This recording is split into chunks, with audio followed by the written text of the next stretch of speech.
Good evening. I'd like to call the Committee of the Whole for Monday, January 16th, 2023 to order. First off, any disclosures of pecuniary interest? Seeing none, need a mover and seconder for approval of the agenda. Councillor Frake, Councillor Vardy. Moved by Councillor Frake, second by Councillor Vardy. Resolved that the January 16th, 2023 Committee of the Whole agenda be approved. All in favor? That's carried.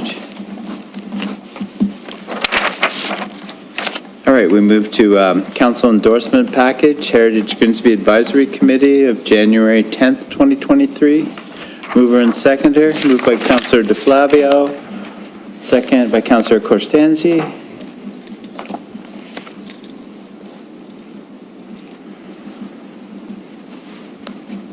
Moved by Councillor DeFlavio, second by Councillor Correspondence.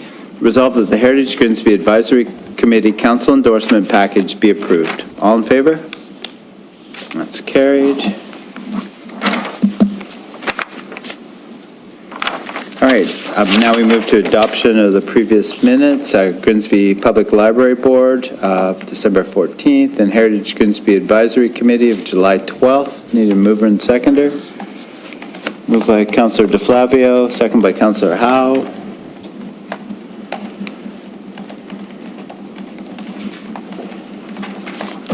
Moved by Councillor DeFlavio, second by Councillor Howe. Resolved that the Grimsby Public Library Board meeting minutes of December 14th, 2022 and Heritage Grimsby Advisory Committee meeting minutes of July 12th, 2022 be received. All in favor? That's carried.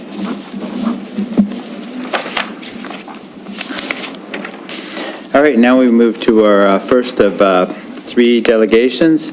McNally House Financial Support, Murray Baines here, Debbie Zimmerman, and Pamela Blackwood. Welcome.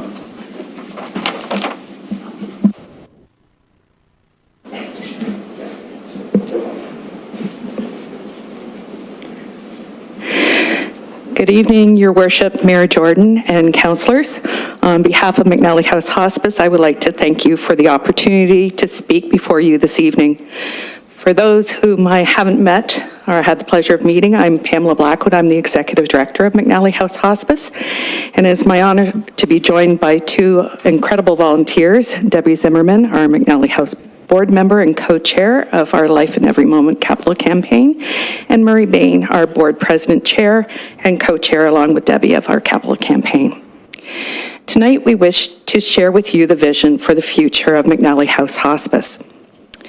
Nearly 17 years ago, Dr. Denise Marshall and the late Honorable Shirley Martin, both incredible community-minded individuals, stood before Grimsby Council, asking those members to imagine a community where each individual was supported at end of life, where those who did not want to die at home or in hospital had an alternative place to spend their final days. They challenged that council to be part of what was to become an incredible legacy in providing gold standard hospice palliative care supports for the deserving community members of West Niagara for years to come. Next panel, please. As a vital part of the West Niagara community since 2008, McNally House Hospice has supported more than 1,150 individuals, together with their families, in their end-of-life journeys.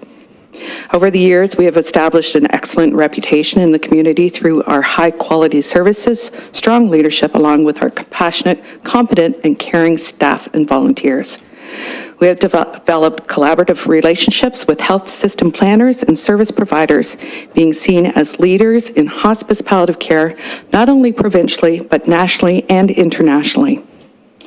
Through a long-established partnership with the Niagara West Palliative Care Team and West Lincoln Memorial Hospital, we also have robust psychospiritual and bereavement support programs, providing professional counseling for both individuals and groups in the community, hospital, and hospice. Through these programs, along with our compassionate community initiatives, we have supported well over 450 community members each year. Next panel, please. Where the challenge lies now is that since 2008, the needs of Niagara's palliative care system has grown. McNally House Hospice is reaching capacity, And with Grimsby, Lincoln, and West Lincoln continuing to grow, the need for hospice and our supportive services has increased. We can no longer expand our psychospiritual and bereavement services as we simply have run out of room. In 2022, 32 individuals were not able to access our services when they needed us because a bed was not available. We were unable to meet the needs of almost 20% of those community members who wished to die at McNally House Hospice in 2022. If we include the number of community members from West Niagara who are forced to travel to another community to gain access to a hospice palliative care bed, we can move that number up to 35%. Next panel, please. We know that the Auditor General's report cited that communities in Ontario should be planning for 7 to 10 hospice beds per 100,000. With McNally House Hospice's plan for expansion and revision of space, we will be ready to meet the current palliative care needs while growing the legacy which was established 17 years ago of providing the best end-of-life health care for which our community members so greatly deserve. I'm going to call up Murray to continue on. Next slide, please. Thank you, and thanks for the opportunity to present this evening. So the expansion, a new 10-bed residential hospice, which gains almost 70% capacity, which solves the problem Pam talked about a couple of minutes ago. The existing 6-bed hospice will be converted to an all-new day hospice. And this is a really exciting approach to hospice care, which we'll get into in a minute or two. So together, the rebuilt, with the rebuilt West Lincoln Memorial Hospital and Deer Park Villa and the expanded McNally House, it'll form a part of a complete campus of care. The next slide just briefly shows a layout, which I think most of us know, where the hospital is, where Deer Park is, and where our facility is now and our expansion is planned. Next slide, please. So we are envisioning some partnerships with Hamilton Health Sciences. We have met with them previously, and the Niagara region on the Campus of Care project, with ideas include a hub of care covering health care needs in the community from the beginning of life right through to the end of life. Connections with Deer Park Villa, and the expansion of a beautiful entranceway, shared gardens, landscaping, and trails to physically connect McNally House to West Lincoln Memorial Hospital, which will be accessible to the community. Next slide, please.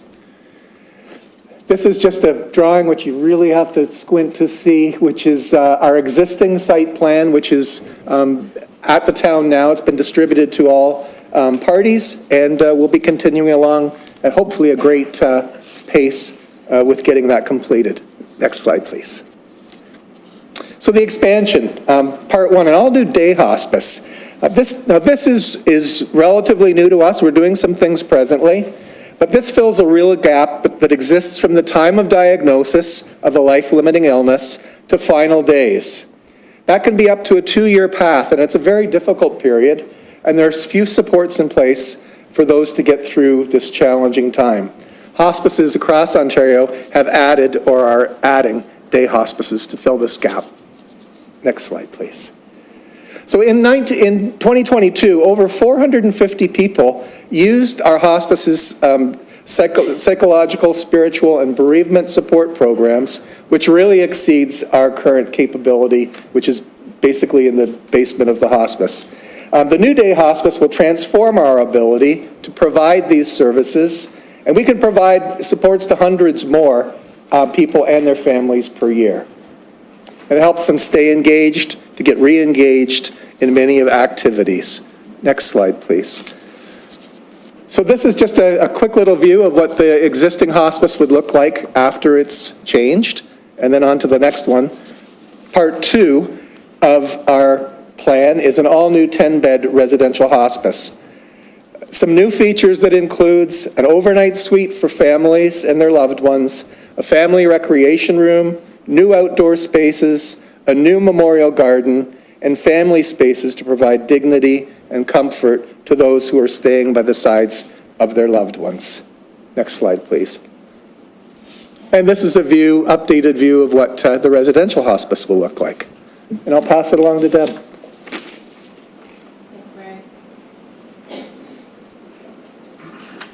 Good evening, everybody, and thank you very much for having us this evening. I'm going to jump into the capital fundraising campaign, and you've met myself, obviously, in Murray Bain. Our campaign goal is $9.5 million, and we received a $1.5 million transformational gift committed by Blair McKeel, which really kicked off our 2017 campaign. I think the challenge for us, obviously, with many of the things we've been doing for the last little while is, in fact, that we had COVID in between all of this. And the challenge was that we had to take a step back and rethink how we were going to approach our campaign goals. So you want to go on to the next slide? Thank you. So I'll just move ahead a little bit and just say we had an $800,000 gift from the region of Niagara, but I'll get into that in a moment. So when we were planning for our expansion in 2017, which was kicked off by the transformational gift, and we had to, of course, take a step back, we also began working with Westlink Memorial. We knew the land transfers had to take place between HHS and the Campus of Care. That planning was initiated. The planning and architectural documents were prepared, which included many of the enhancements based on community input, and that culminated in the approval of the official plan and zoning bylaw amendments, which was unanimously supported by the council in 2022. So our planning consultants continue to work very positively with staff on this project. So next slide, please. So as Murray said, this is a view from the bridge between the two properties, as you know, the one on Linwood and then the one that we exist on Central Avenue, and that's the connection between the two of them. So go on to the next slide. So getting back to the campaign, my slides were out of order here, sorry. Our overall goal is $9.5 million, and that $1 million transformational gift by Blair McKeel kicked off our campaign back early in the early days. We also have received a commitment of $800,000 from the Ministry of Long-Term Care, pending that approval. It's $200,000 for each of the 4 beds. Gifts and more than 100 community members across the region, and of course in West Niagara, are supporting, such as the Niagara Community Foundation and the Wise Guys. It's very important. We're currently at 78% of our fundraising goals, which is key. Next slide, please.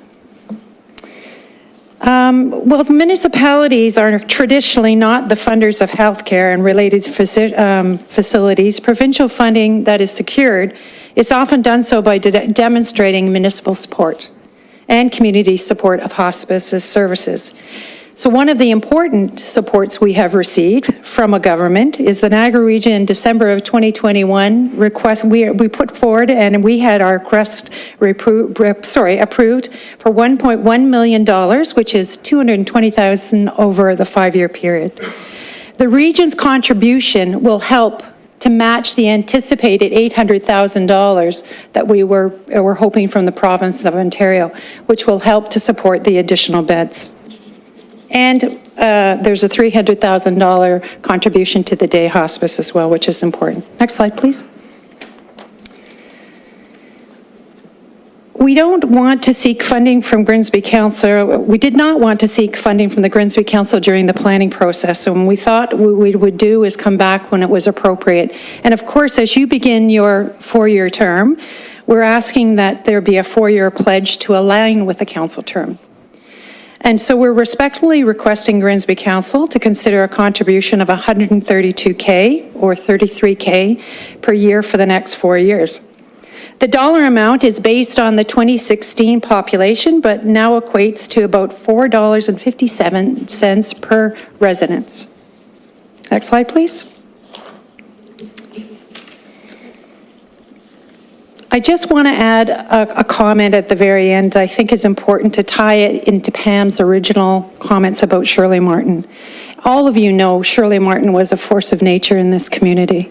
And when she decided to put her mind to something, she got it done. So 17 years ago, I sat in this chamber, just as you are now, when she came forward with the concept of this compassionate communities. I think at the time, nobody really quite understood what that meant. but clearly it meant that we as communities had an opportunity to do something very unique, and Grimsby did. And interesting enough, 17 years later, we're back here asking that that baton be carried on or passed on, meaning we needed to expand our opportunities so people can die with dignity. 2 months before Shirley passed away, and I'm sure she talked to Pam or others, she provided a quote. And again, typical Shirley Martin, a force to the end. She said, "It has been so incredibly rewarding to have been part of McNally House origins. In many ways, for me, this is a mission, and it has been a culmination of my decades' work in public service. While I look back on my years of developing government policy as fulfilling, I will always view my contributions to McNally House as standing apart. What our community has accomplished together touches lives in a way that is so very personal and so very intimate. Being there for people in their most desperate hours of need. And now on the cusp of McNally's next chapter, I am beyond proud and excited to see what the future holds. So on behalf of all of us, both past and present, we hope you will take this in consideration tonight. Thank you. Great. Thank you very much, Debbie and Pamela and Murray, for your presentation. And we'll be discussing this later in our administration and finance report 8.1. So we'll deal with council questions at that time. So again, thank you very much for your presentation this evening. And up next, we have Grimsbonian by nature, Duncan Story. Hello, Duncan.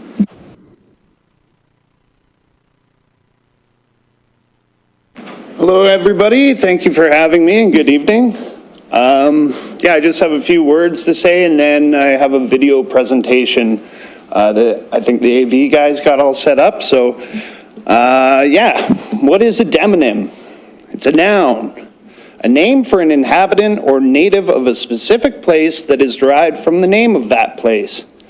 It's important for our town of Grimsby, Ontario, to have its own unique demonym because it helps to distinguish the people from the original Grimsby in England. It is common for different places to have their own unique demonyms. This can be helpful in creating unique identities between the two places, especially if they have similar names, or in Grimsby's case, the exact same name. For example, somebody from Grimsby, Ontario could be referred to as Grimsbonian, while someone from Grimsby, England could be referred to as Grimbarian. Having our own demonym be different from theirs would help to clarify and distinguish between the two places. I've appeared before council today to urge the town to officially recognize the demonym Grimsbonian for use by our residents. Thank you. Thank you for your presentation, Duncan. Now we move. There's a video. Oh yeah, the video. All right. We'll wait for that. Grimsbonian or Grimbarian?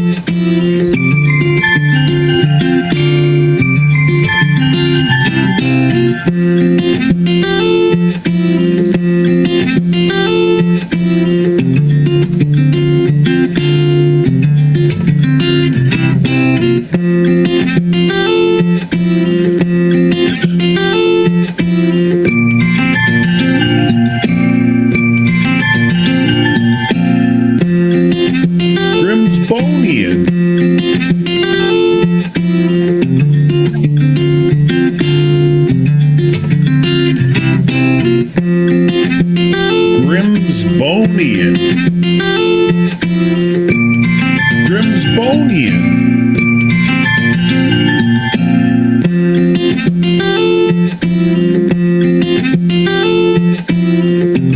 Together, we are all Grimsbonian.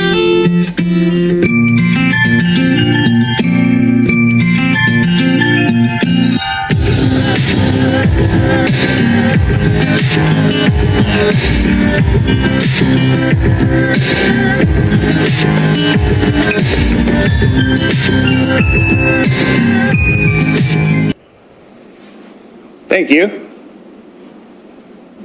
Great, thank you very much for your presentation, Duncan. And now we move to Trevor Rizzullo, Grimsby 100 wrap-up presentation. Good evening, Trevor. Thank you, Mayor Jordan. Good evening, members of council. Just give me one sec here.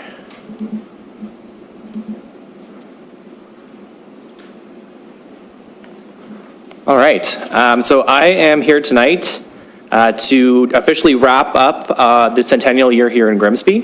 2022 was 100 years, and it was an exciting year. I think coming out of the pandemic, it couldn't have been a better timing to celebrate as a community. So I just wanted to share some images and just reflect back on the initiatives that took place over the past year.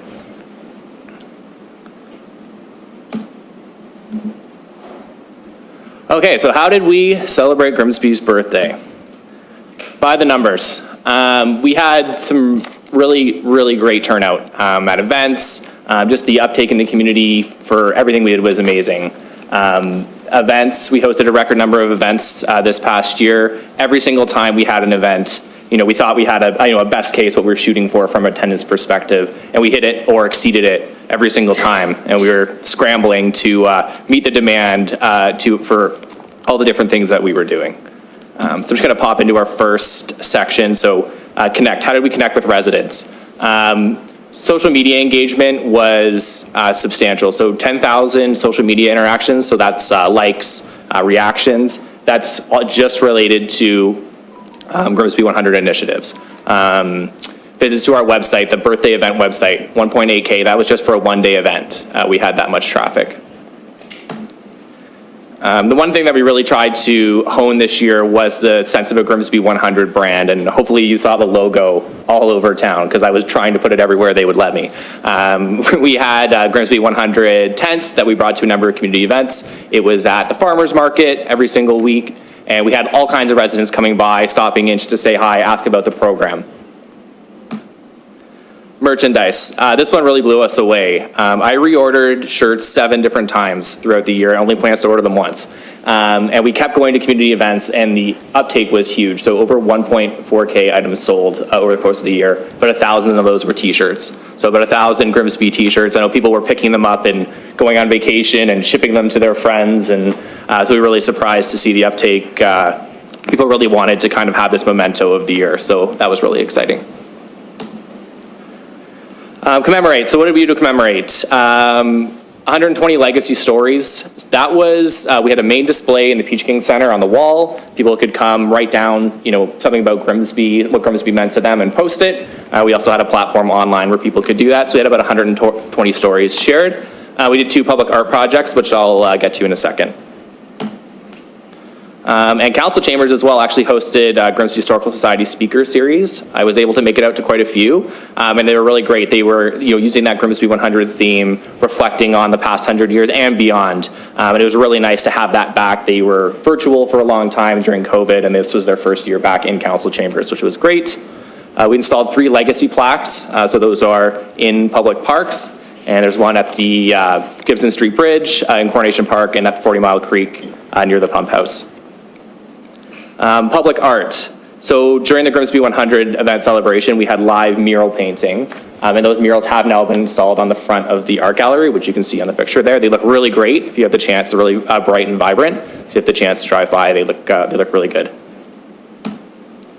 The Bell Box Mural Project. So we connected with a nonprofit out of Toronto to deliver this one, and 8 bell boxes in town were painted. I didn't know how many bell boxes there are in town. I know of a lot more than I did before we did this project, because as I'm driving by, I'm like, oh, that'd be a really good one for next time.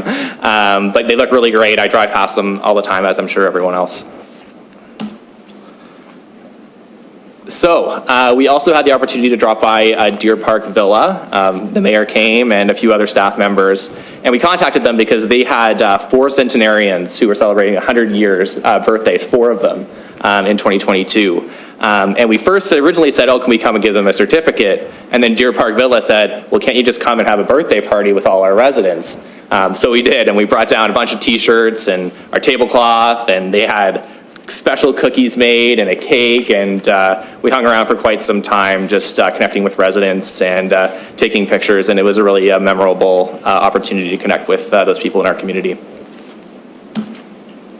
And here's just a couple of the stories. Again, there was 120, and we had everything from, a novel about people staying in Grimsby, and then, the 6-year-old saying, I like playing hockey at the Peach King Center.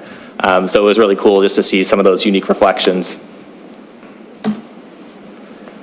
Trees. So we were able to plant quite a number of trees this year as part of initiative. Olivia from our team did a great job building this GIS platform that we can actually track some of the plantings. So the Grimsby Garden Club did tree sale. There was the Grimsby Green Committee had a seedling program. You can go to the farmer's market, pick up a free seedling, provide your address, and then we would, we're mapping each individual tree. So I think this is a program I think that will grow. It's really neat to see that spread throughout town. Celebrate. So we did a lot of events this year, definitely more than we ever have before. And all of this has been, town staff, community organizations, members of the public stepping up to deliver these events, and a lot of the other initiatives that I've mentioned. So we did 18 events throughout 2022, and 30,000 people attended, and it's probably a little bit higher than that. It's hard to count them during the parade. There's a lot.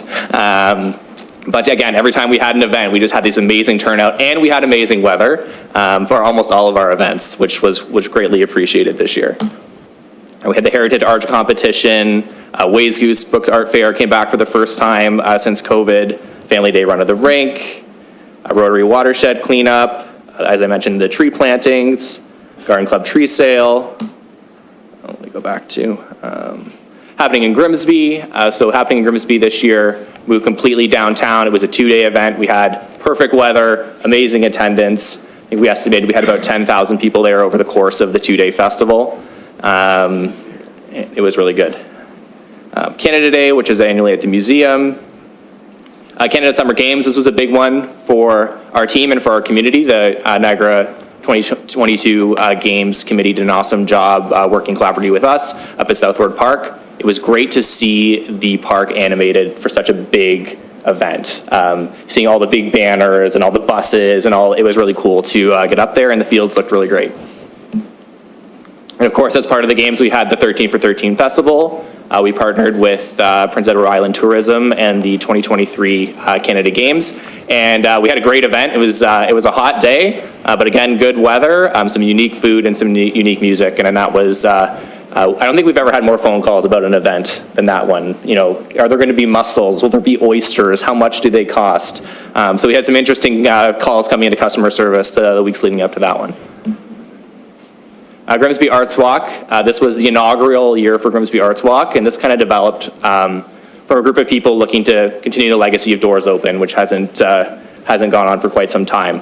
And it's really about kind of highlighting arts and culture in our community. And we paired that with the Grimsby 100 birthday party celebration in September. Again, great weather, great turnout. We had a lot of really good feedback from the community.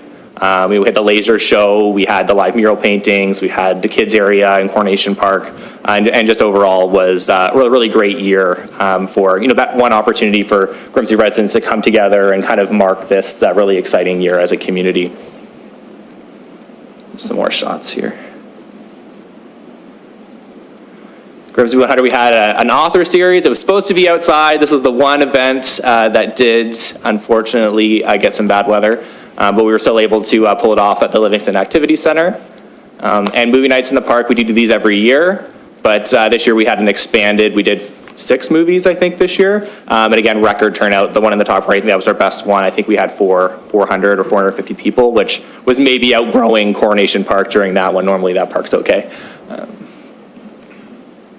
And this one, I would say, in terms of unexpected turnout, would be number 1 for the year. This one took a life on its own in the last 2 days. The Rotary Club stepped up. They pulled this together, I think, in 4 weeks. It was a very, very quick.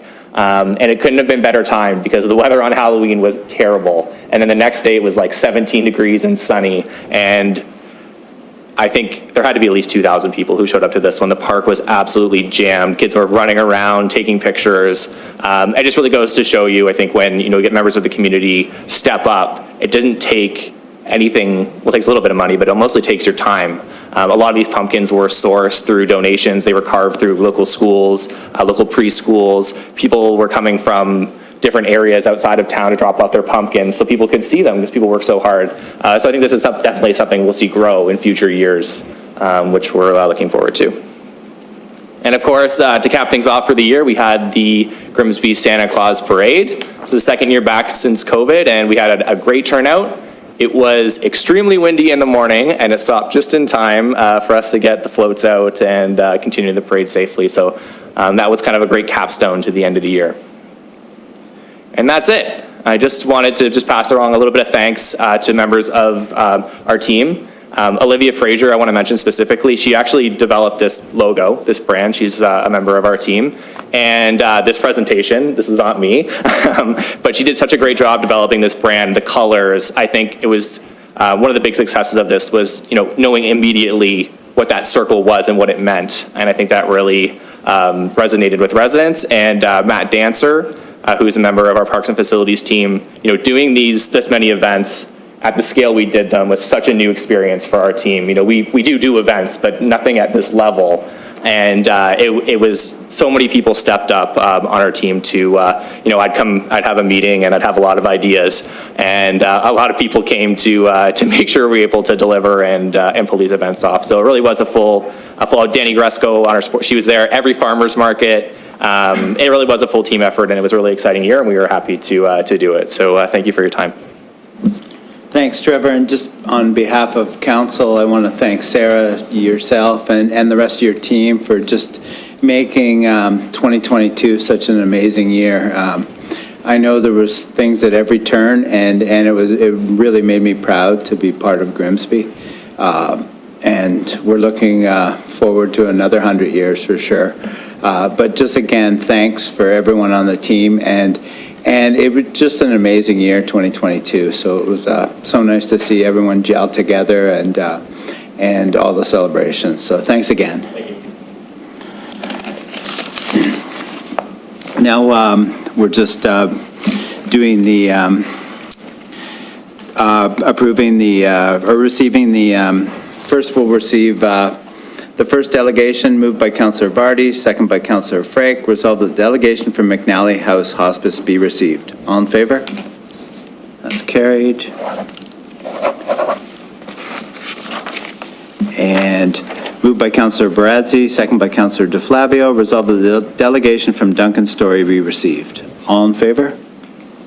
And that's carried. Moved by Councillor Charwa and Councillor Correspondence, seconded by Councillor Correspondence. Resolved that the presentation from Trevor Brazulo be received. All in favor? And that's carried. And thank you, everyone, for your delegations. Now we move to the consent agenda. Need a mover and seconder, or is it if there's anything that's going to be lifted from the consent agenda? Councillor DeVoldy.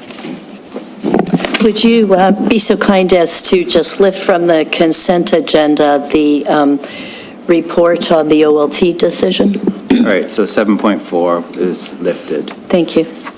All right, so we need a mover and seconder for the remainder of the consent agenda. Moved by Councillor Howe, second by Councillor Shawa.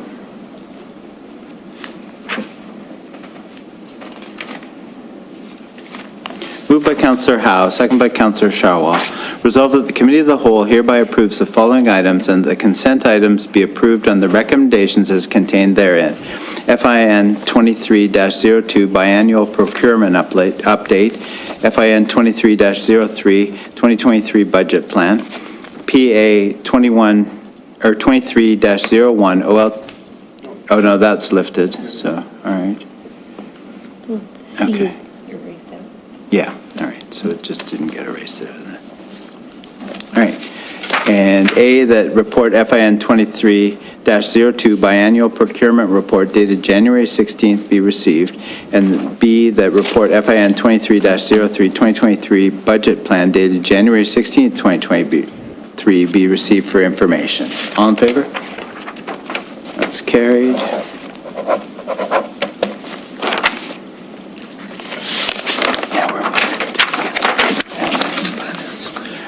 Now we move to Administration and Finance, FIN 23-04, McNally House funding request. Welcome, Beth.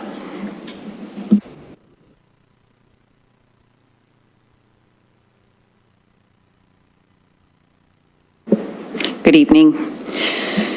And so the purpose of the staff report in front of you tonight is to provide information to council regarding the McNally House Hospice request for funding of $132,000 over the next 4 years for his capital campaign, or $33,000 per year. As noted in the report and by the presenters this evening, both Lincoln and the region have confirmed their commitment to this project. I wanted to note, as I did in my report on July 4th of 2022, Council supported the McNally House Hospice by approving the reimbursement of approximately $31,000 in zoning bylaw amendment application fees. The town does not have a budgeted funding source for this ask, so if it is Council's direction to consider, I would recommend referring the ask to the budget process for consideration as part of the larger budget, and in tandem with the development of a set of criteria to establish a consistent evaluation of requests for similar fundings in the future.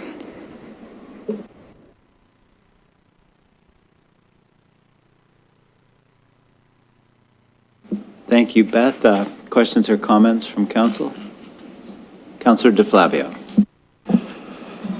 Thank you, Mr. Mayor. Through you. So traditionally at this time of year, we don't know if we have a surplus or what that surplus is exactly from last year.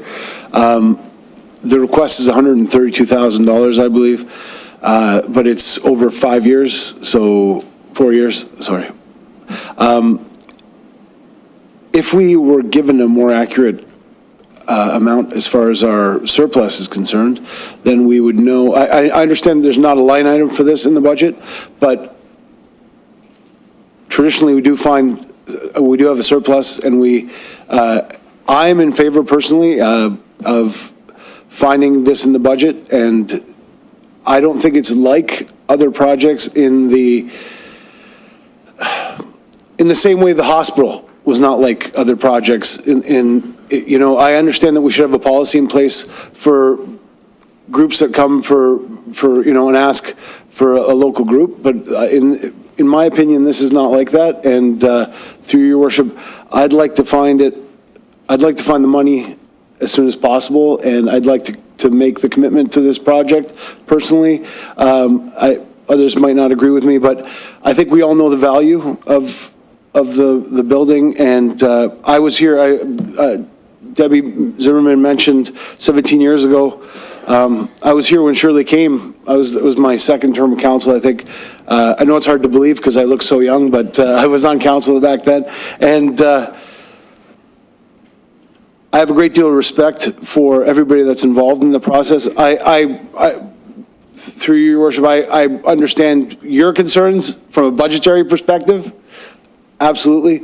But from a municipal perspective, I think we need to find a way to fund this, and I think we need to make a commitment to it. That's my opinion, your worship. Thank you. Thank you, Councillor DeFlavio. Councillor DeVoldy.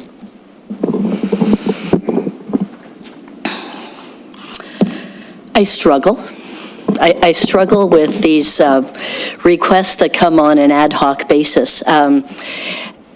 From groups and organizations and charities that are doing such good work in our community, and especially in the healthcare field. And the reason I struggle is because I really feel it is a provincial responsibility, and I find more and more that these things are getting shifted, and that they are asking others to bear that same burden of the costs of these expansions and other similar projects. And so I really struggle right now as to what the role of our municipality should be in terms of how far we go to fund these. That's my personal struggle to kind of understand, should municipalities be involved in, these sorts of things? And I realize we did the hospital, but I become concerned about the slippery slope we go down, right? That's my first concern. My second concern is that we need a way to deal with these, because I don't think it's going to stop. I think that, we see the pressures the province is under, the financial pressures. We see the pressures that our local not-for-profit and charities and healthcare providers are under. We probably are going to, and knock on wood, but we hope we're not going into a recession in 2023. And we know that when things like that happen, there are even additional pressures that come on many of these organizations. And hopefully not on McNally House because of a recession, but do you know what I mean? And so we care about all these things, right? But we don't have an unlimited source of funds. And so we have to think about, okay, how are we going to do this? When are we going to do it? And so on, right? We currently have a commitment to the hospital that we're honoring, and that is not done for a few more years here. But that's not to say I'm not open to thinking about these requests. But I am thinking that we need to step back still as a council. We need to look at what our other priorities are. We're new, and we've been working on that as to what our other priorities are that we would like to commit to. We need to be able to assess, how we deal with each of these requests that come to us, if there are criteria, how we gauge which ones are going to have our due thought given to it or not. We need to even have in place a reporting mechanism. If I'm going to levy through the municipal levy tax dollars on behalf of the 30,000 residents approximately in our town, we need accountability at the end too, right? As to here's where the money went and how it was spent. And all those things we don't have in place yet in terms of policies and procedures internally. So my thinking this evening is really just to refer it back to staff, back to developing a policy on how we handle this eligibility criteria, a reporting mechanism at the end as to how the monies have been spent and so on. I would really like that to be done fairly quickly because we're entering into a budget plan, as you well know, from the consent agenda and the timing there, so that we could, provide an answer fairly quickly to the request. But at this point in time, I would strongly urge my fellow councillors to take a step back and let's think about this for a month or two and then come back at this again. Thank you, Councillor Davoli. Councillor Bradzi. I agree with my fellow councillors here. I think we definitely need processes of qualifications for things like this. But to me, the McNally House is something that would meet those qualifications, and I would very much like to continue on Grimsby's history of supporting the cause. My question would be, how time sensitive would a commitment from Grimsby be in order to receive the grants?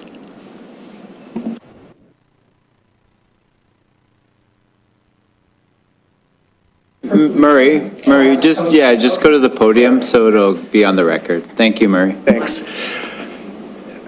Although there is no solid timeline when we need to have the money in our pockets, there is an ask to the ministry presently for provincial funding, and they do look to the community at large for their support of a project in order to help them make a decision. It's not, I can't tell you, if you don't do it, the province isn't going to give us money, but they do look to municipalities for their support.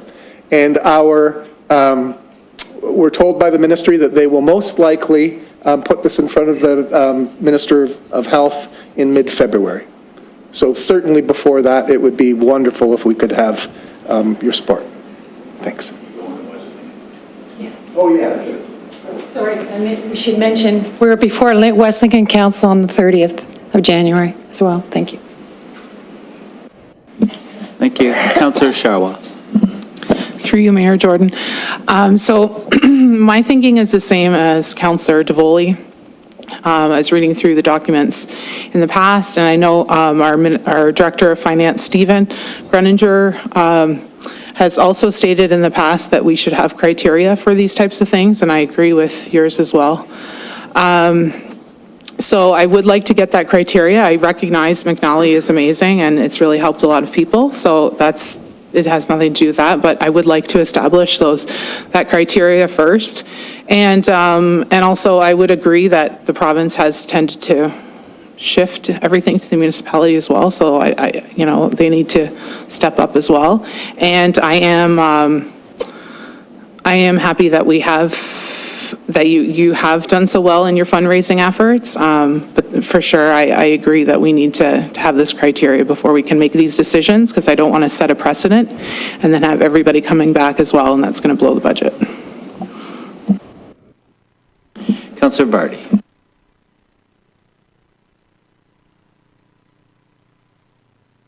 There we go. Thank you.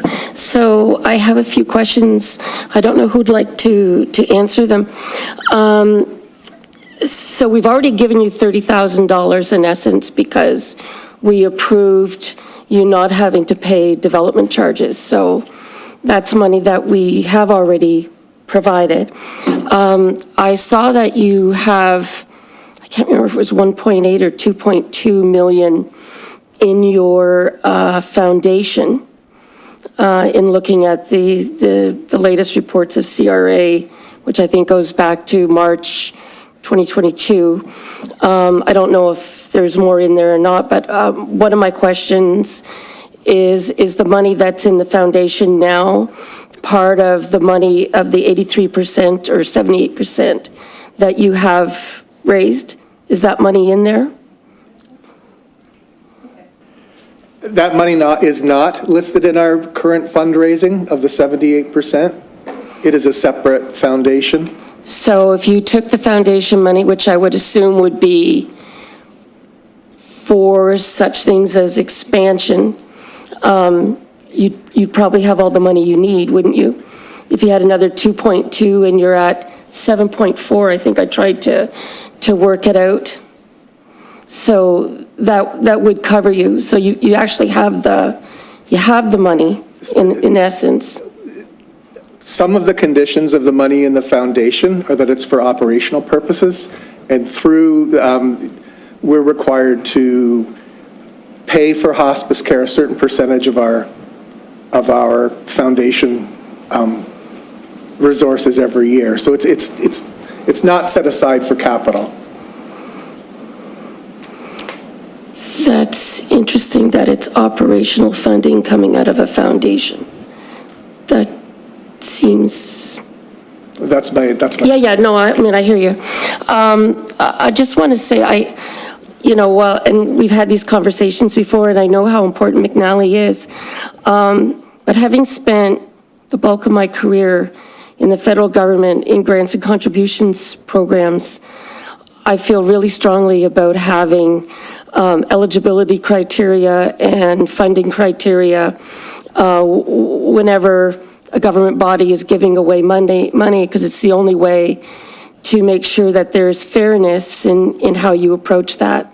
So that's one issue, and I agree with Councillor DeVoley that I think we need to, one, establish a framework before we move forward.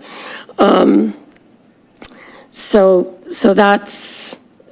that is what I think is really important. Then you've got the kind of transparency and we can set the priorities as a community instead of it being first past the post. My other really big concern is I just got my impact assessment, and my impact assessment was 25% greater than it was the last time. And I know how this works from a regional perspective. If everybody's went up 25%, it's not so bad. But if Grimsby goes up 25% and Welland and Fort Erie and some other places don't go up the same amount, then we get hit with our baseline taxes going up. Adding to that 7% inflation, and mortgages, people with mortgages that are going up. We have the Peach King Center, which, we're getting 16 million, we're not getting 16 million plus 7%. So we'll have to find not only the bulk of what was initially there, but the money on top of that. So I'm hesitant, honestly, to make financial commitments, in such an uncertain financial time until some of these things become a lot clearer. So those are my two big points. One, you need funding criteria and a framework, and we need to get the overall, and with Bill 23, not getting the development charge income that we would normally have received. I've got concerns about our fiscal future and how we manage to that, and I don't know if we're going to have to make cutbacks as opposed to making additions and embellishments or whatever to things. So that's just some of my thinking and concerns right now. Thank you. Back, if I may, and just to make sure we were clear in the beginning. This campus of care, where we are with the hospital, it's important to take advantage of the construction opportunities that are there, because there are opportunities, whether it's landscaping, and I'm going to be calling it the Tony Josie connection through gardens, because that's actually a suggestion that he had, that we share these resources. So we like you, want to take advantage of these opportunities. And what we need is your support. And if we have your support, and we understand you may want to choose to have a different process going further, being an application process. It's very common in other municipalities because you can deal with it. There's some, Hamilton uses it, and it's all inclusive. It deals with development charges, it deals with all of the servicing, the zoning, all those issues. You get all that money back. So I understand that. But your support is really necessary for us in terms of saying that we can go forward and show the province that the town of Grimsby supports McNally House. And I'm so glad that Councillor Cheryl, so I make sure I didn't incorrectly pronounce, was very well said. And understanding your challenges as you start out as a new councillor, it's always difficult, but appreciate your comments because I thought they were very valid. Councillor Frick.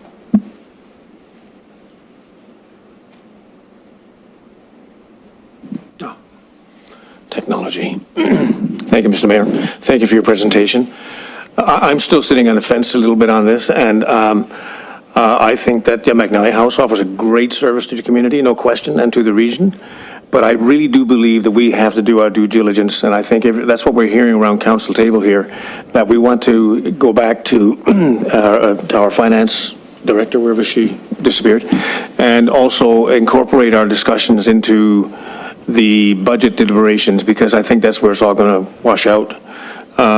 So yeah, I'd like to see how we fare with our budget before we start making any huge commitments. And we do have a very serious challenge ahead of us financially. There's no question about that. With Bill 23, with inflation, with a number of other projects that we've already taken on.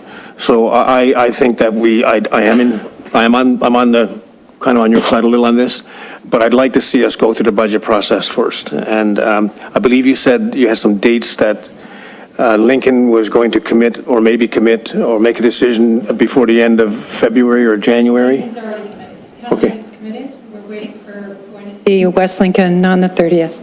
But Murray has some more. I think Murray also said there was another deadline that the province gave you on some other funding, possibly? We're expecting that this will be before the Minister of Health in mid-February, mid to the end of February. Right.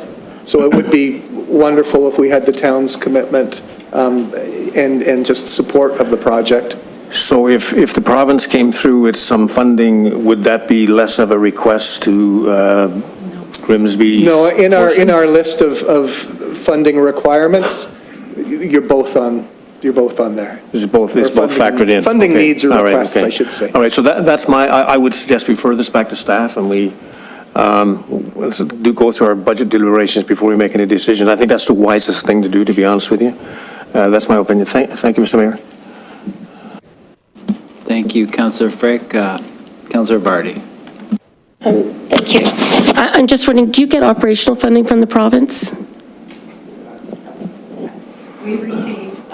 $5,000 per year per bed. So when we expand to the 10 beds, we will have 4 more beds to be funded. That gives us about 67% of our nursing costs that are covered.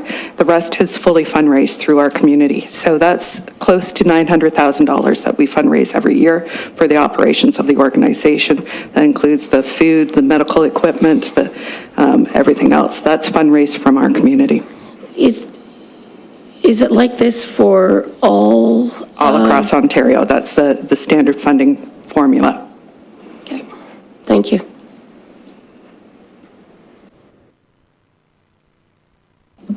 Councillor DeFlavio. Thank you, Worship. Through you, how many employees does McNally House have? We currently have 32. Do you want to turn on your microphone? Sorry? Okay. We currently have 32 employees. And would this expansion of beds lead to an expansion of employees? Absolutely. The ratio of nursing will change dramatically. That will have an extra 2 rotation through the staff. So we would see about 6 to 8 in the nursing staff, and then increase in the management side of the building and of the day hospice. Okay, thank you. We employ a full-time economic development officer. We care about bringing jobs to Grimsby. So aside from all the other things that McNally House does, and I think there's nobody here that can question the incredible work that's done by McNally House. It's a place that none of us ever wants to use, but that we're all very happy that we have in our community. The economic benefit of having McNally House Hospice in our community, I know people that work there, for example, can't be questioned. I mean, there's besides the mental health aspects and all the other aspects, there's an employment benefit. Whatever the criteria that this council decides on for future funding, I can't think of one that would bring a $9.5 million project to Grimsby and cost the taxpayers of Grimsby less than 1.5% of that cost that we would say no to. I think I know I've been involved in council for 16 out of the last 20 years and paid attention before that, and I know what we've funded, and never have we been asked to contribute so little as a percentage of such a huge project. So I don't know, and I don't want to be disrespectful, because I know that I agree absolutely we need a process in place, but the idea of setting precedent, we vote on everything. So there is no precedent. Nobody's going to come here with another project and say, hey, you gave $132,000 to McNally House, where's our money? Because they're going to have to prove that they need the money as well, and that and if it's something that we as a council agree that it's important to the town of Grimsby, we're going to vote on that.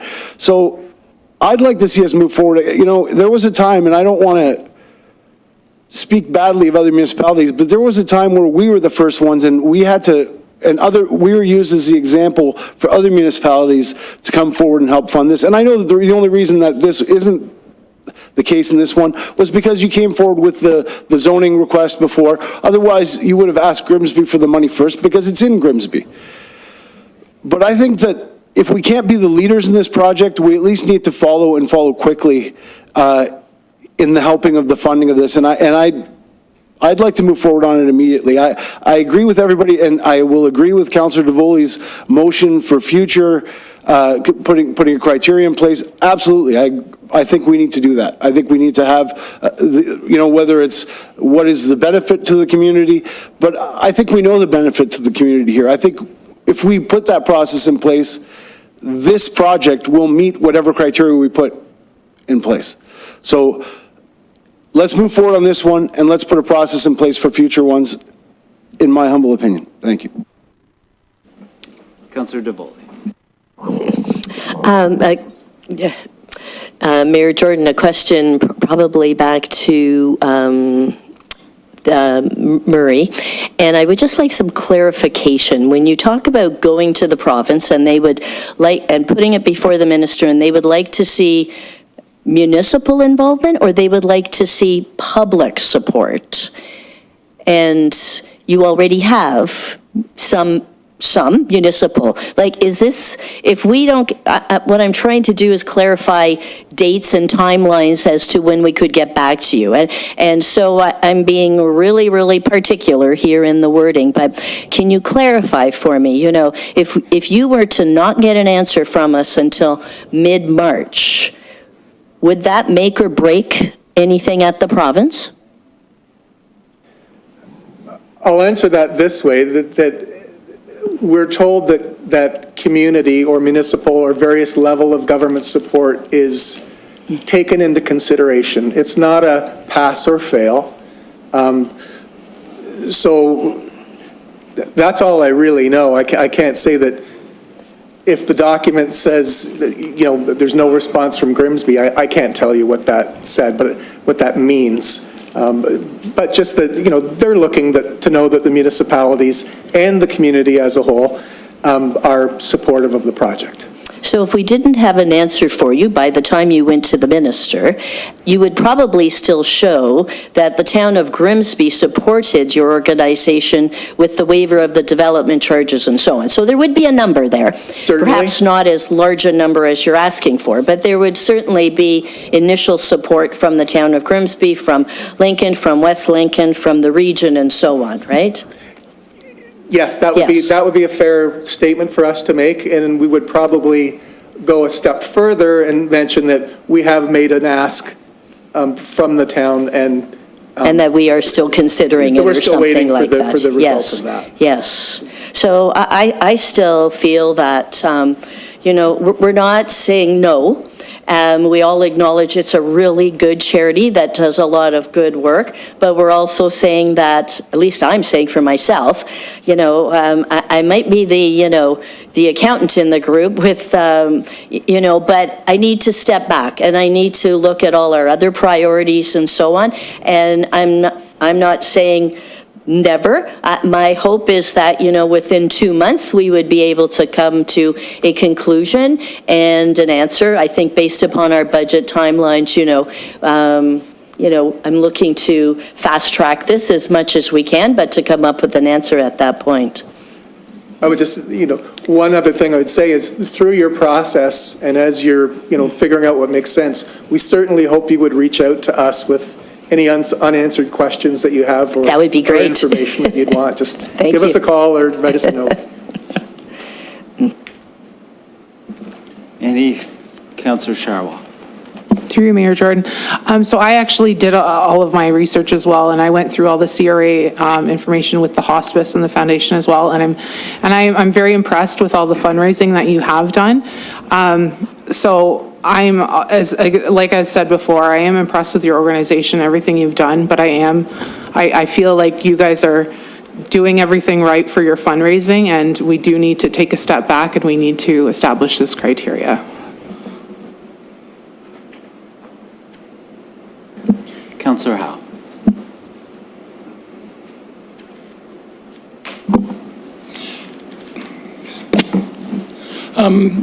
I think probably, excuse me, a question for Pamela.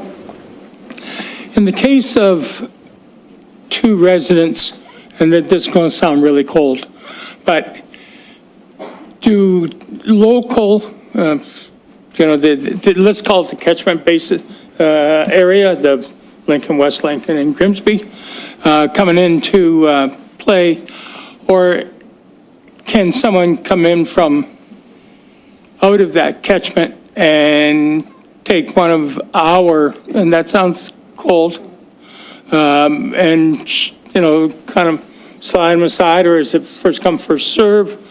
What assurances, I guess, is it possible to give our residents, you know, to know that, yeah, they're going to put some dollars and they've kind of got their self covered a little bit more than the other. Question, and it's not a awkward question to me, because it is part of our work that we do in determining who gets the next bed. And basically, priority goes to those who live in West Niagara. So if we have a bed available, it's not a first come, first serve, it's who's ever in greatest need at that moment. So we can have a list. Currently, we probably have about 150, 160 referrals in with us. We usually carry about 150 to 175 a year. And those are people in our community that have said, when it's my time, I want to be considered for hospice. So some people are planning way in advance, and they're saying, when it's my time, I want to be considered. So when we have a bed available, we look at everyone who has put in a referral to the hospice. And we do a discernment with the Niagara West Palliative Care team, our community nurses, and ourselves. We do a discernment of who that person is. But always priority goes to those who live in West Niagara first. If we have a bed available, if we've gone through everything and no one is in need of a bed in the West Niagara area, we would then look to our sister hospices in other areas to see if they have someone waiting on their list that needs a bed.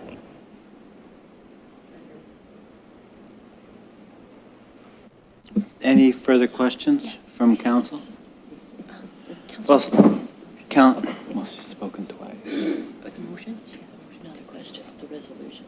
Oh, okay. Councillor Devoli? Or do you have a question? Well, I just wanted to offer a few comments just before anything comes forward. I understand that we need a process for donations, for asks at council, but I agree with Councillor DeFlavio that this is, and Councillor Bradzi, that this is a one-off thing. And we've just approved a new hospital, finally.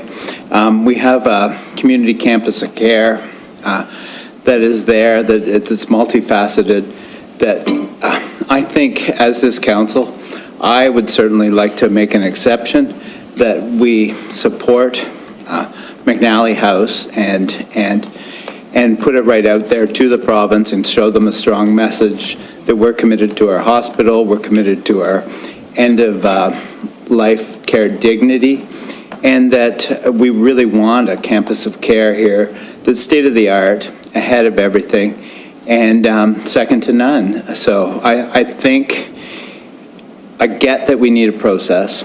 I get that this is an exceptional circumstance and something that doesn't come on every day. And I'd really like to make a decision, and I'd like to make a positive decision as this council. Councillor Frake. Thank you, Mr. Mayor. I'm struggling with everything here, and I'm going to suggest that we take this report and break it into two pieces. One, we make a motion to support or not support the ask from McNally House. And the other one, of course, is we do really need to have a process in place going forward. So I suggest we have two motions, one for each, and give us an opportunity to vote on them posed separately.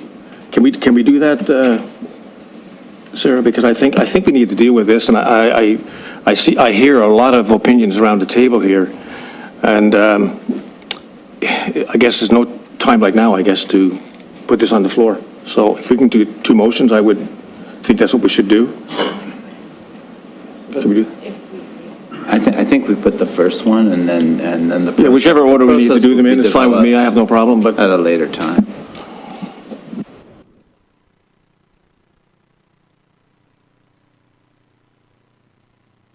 Councillor Vardy. Thank you. Through you, Mr. Mayor. While I completely support the work of McNally, it is truly, from my own experience, a slippery slope if you don't address this with a certain amount of rigor. And we have made the commitment of 30,000. I think we should look at this, one, develop the right policy, put the right policy in place so that we got some kind of support.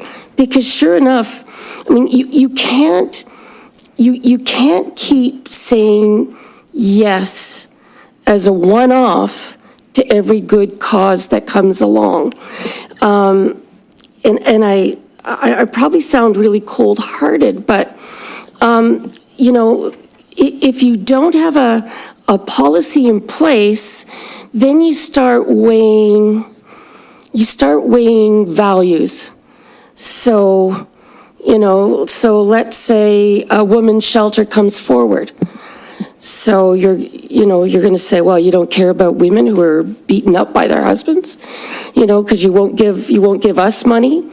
Or, you know, if it's Gamaroo, so you're going to let all the boaters that are from Grimsby out on the water just drown if they get in trouble. I mean, then you start pitting these values against each other when, you know, without a kind of framework and policy in place, you know, you don't have a cogent rationale for the decisions that you take. And I think if you don't do that, I mean, it's just sloppy management. And I don't think municipalities can afford to be sloppy.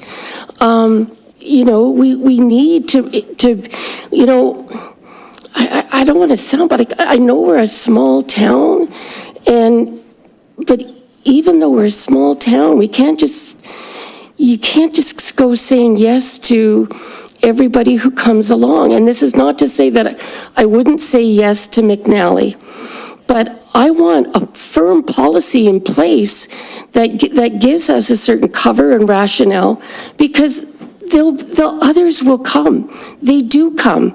And I don't think it's fair, and this is, you know, we had this discussion in the last term. I don't think it's fair to kind of be a giver of first past the post. So, well, they came, we gave them money, but now another exceptional cause has come forward, and we have, you know, sorry, we spent it all on this other thing. So, you have to, Mr. Mayor, you have to proceed in a rational way.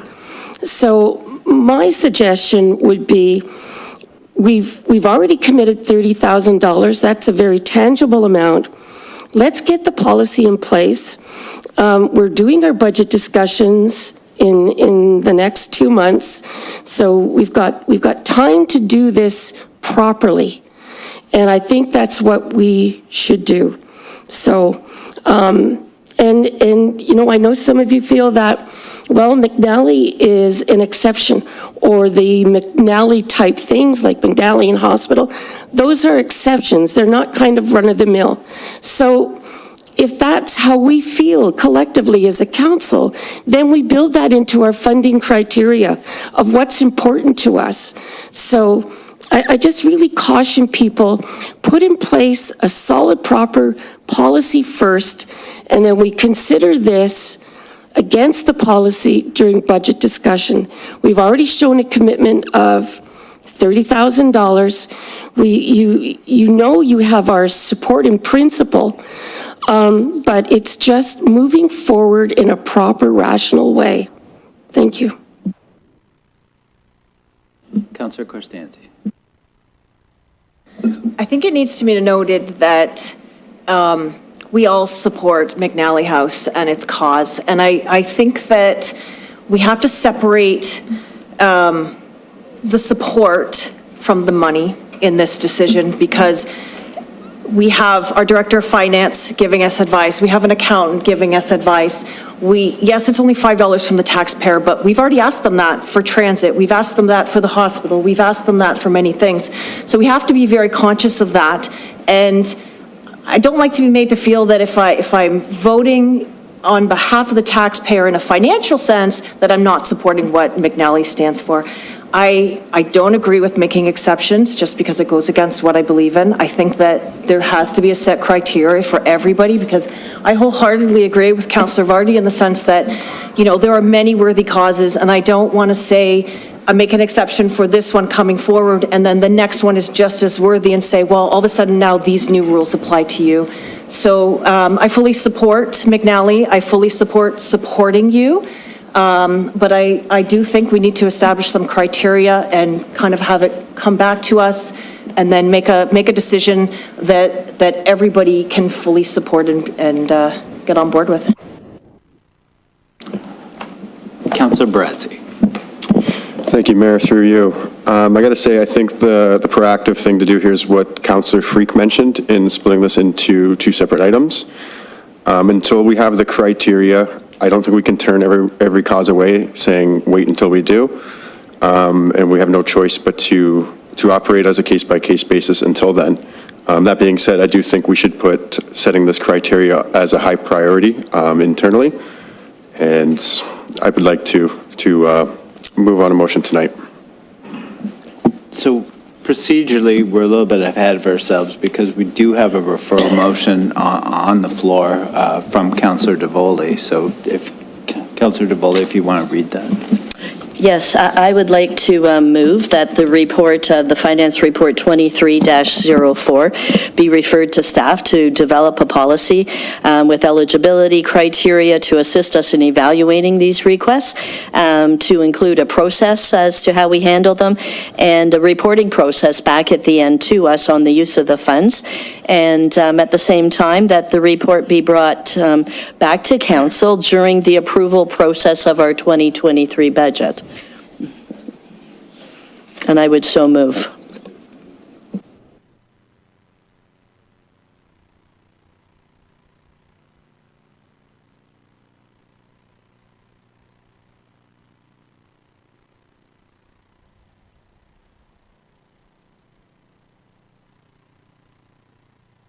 So right now we have the referral motion on the floor, moved by Councillor Devoli, second by Councillor Vardy. Resolved that report FIN 23-04 be referred to staff to develop a policy or eligible criteria to assist in evaluating funding requests from organizations, including process and reporting on the use of funds, and that the report be brought to council during the approval process of the 2023 budget. I guess we debate on this one, or referrals are non-debatable, right? All right, so, yeah, I think we'll have a recorded vote on that.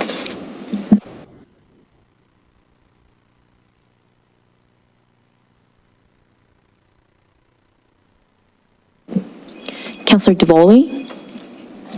Yes. Councillor Frake?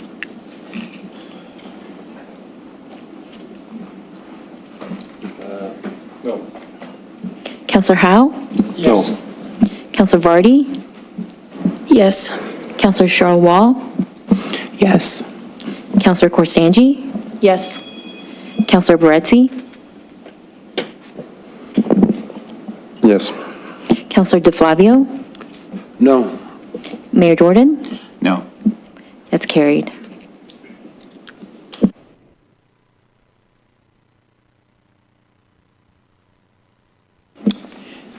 All right, now we move to report CAO 23-01, Recruitment Committee for the Director of Planning position. I'll just take questions.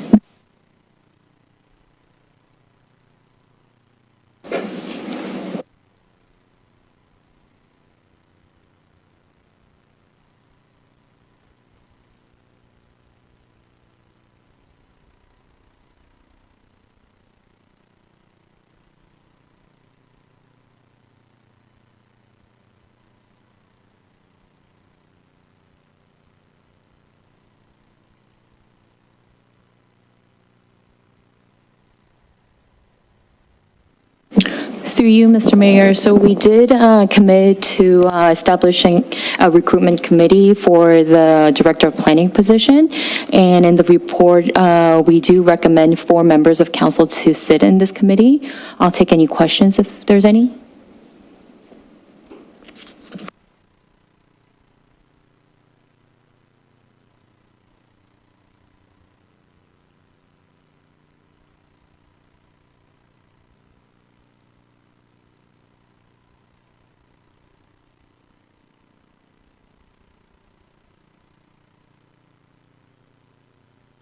Moved by Councillor Frake, second by Councillor Barazzi. Resolved that report CAO 23-01, Recruitment Committee dated January 16, 2023 be received, and that council establish a recruitment committee for the Director of Planning consisting of 4 members of council as follows: Mayor Jeff Jordan, Councillor Jacob Bradzi, Councillor Nick DeFlavio, and Councillor Leanne Vardy. All in favor? That's carried.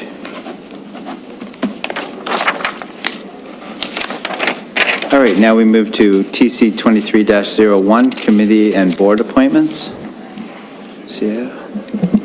See, Mr. Mayor, yes. So we will be bringing a much more comprehensive committee and board appointments, including our governance structure change in the February meeting. But in the meantime, there are 4 committees that are time sensitive and require appointments. And therefore, we do recommend that members of council be appointed to these committees. We do, based on the consensus that we received through the survey, we do recommend Mayor Jeff Jordan, Councillor Delight DeVoley, and Councillor Jacob Bradzi to the Fire Services Advisory Committee, Councillor Don Howe and Councillor Veronica Charaw to the Public Library Board Committee, Councillor Corstangi to the JAC, and we also need a councillor or the regional councillor to be appointed to the Niagara Transit Commission. This would be with the region. And I believe there was a recommendation for Councillor Frake.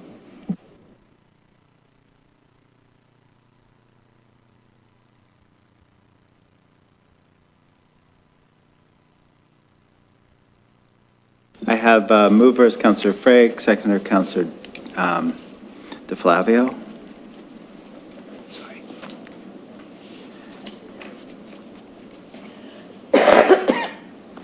Moved by Councillor Frake, second by Councillor DeFlavio. Resolved that report TC 23-01 committee and board appointments dated January 16, 2023 be received, and that Mayor Jeff Jordan, Councillor Delight DeVoley, and Councillor Jacob Bradzi be appointed to the Joint Fire Services Advisory Committee, and that Councillor Don Howe and Councillor Veronica Charaw be appointed to the Grimsby Public Library Board, and that Councillor Jennifer Corstanzi be appointed to the Joint Accessibility Advisory Committee, and that Councillor Reg Frake be appointed to the Niagara Transit Commission.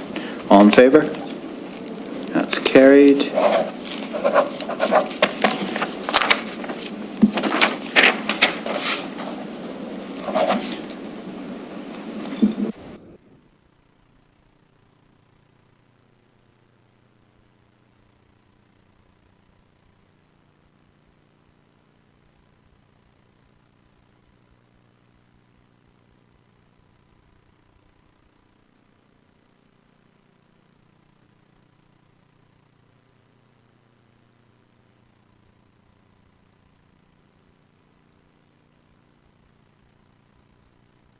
All right, we have a notice of motion moved by Councillor Charaw.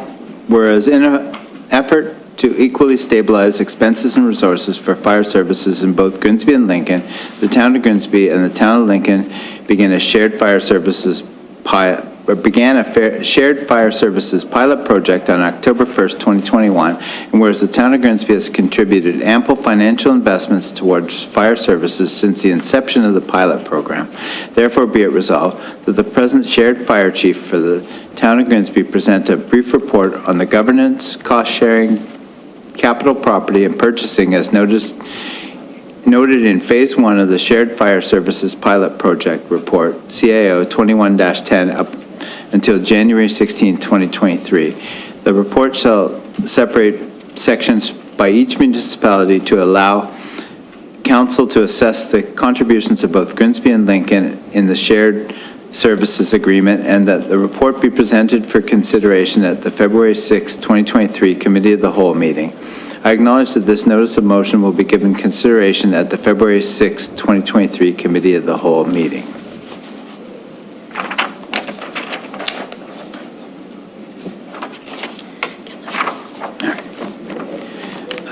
Second notice of motion presented by Councillor Charaw.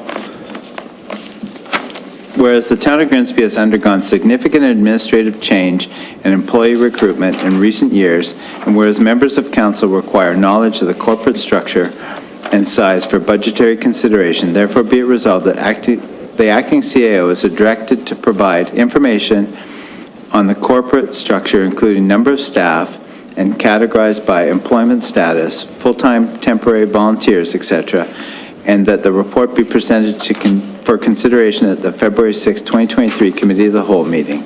I acknowledge that this notice of motion will be given consideration at the February 6, 2023 Committee of the Whole meeting.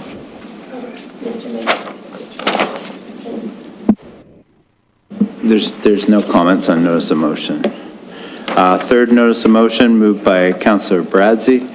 Whereas the town of Grimsby has recognized the need for additional parkland, open green spaces, and environmental conservation, and whereas many residents of Grimsby have expressed their desire to improve and extend our waterfront trail and add parkland, and whereas the Department of National Defense, hereinafter DND Rifle Range, currently sits on Winston Road between a conservation area, a bird sanctuary, and an adjacent public beach, and is an ideal location to accommodate the above needs and desires.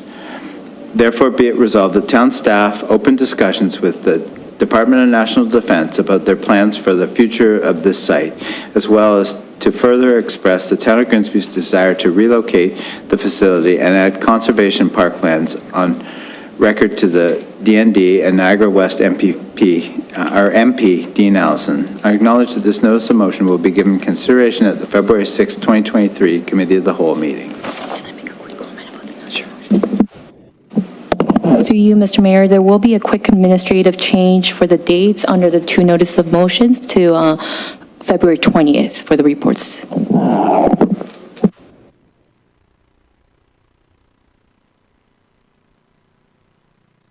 Sorry, 21st, it's Family Day, right?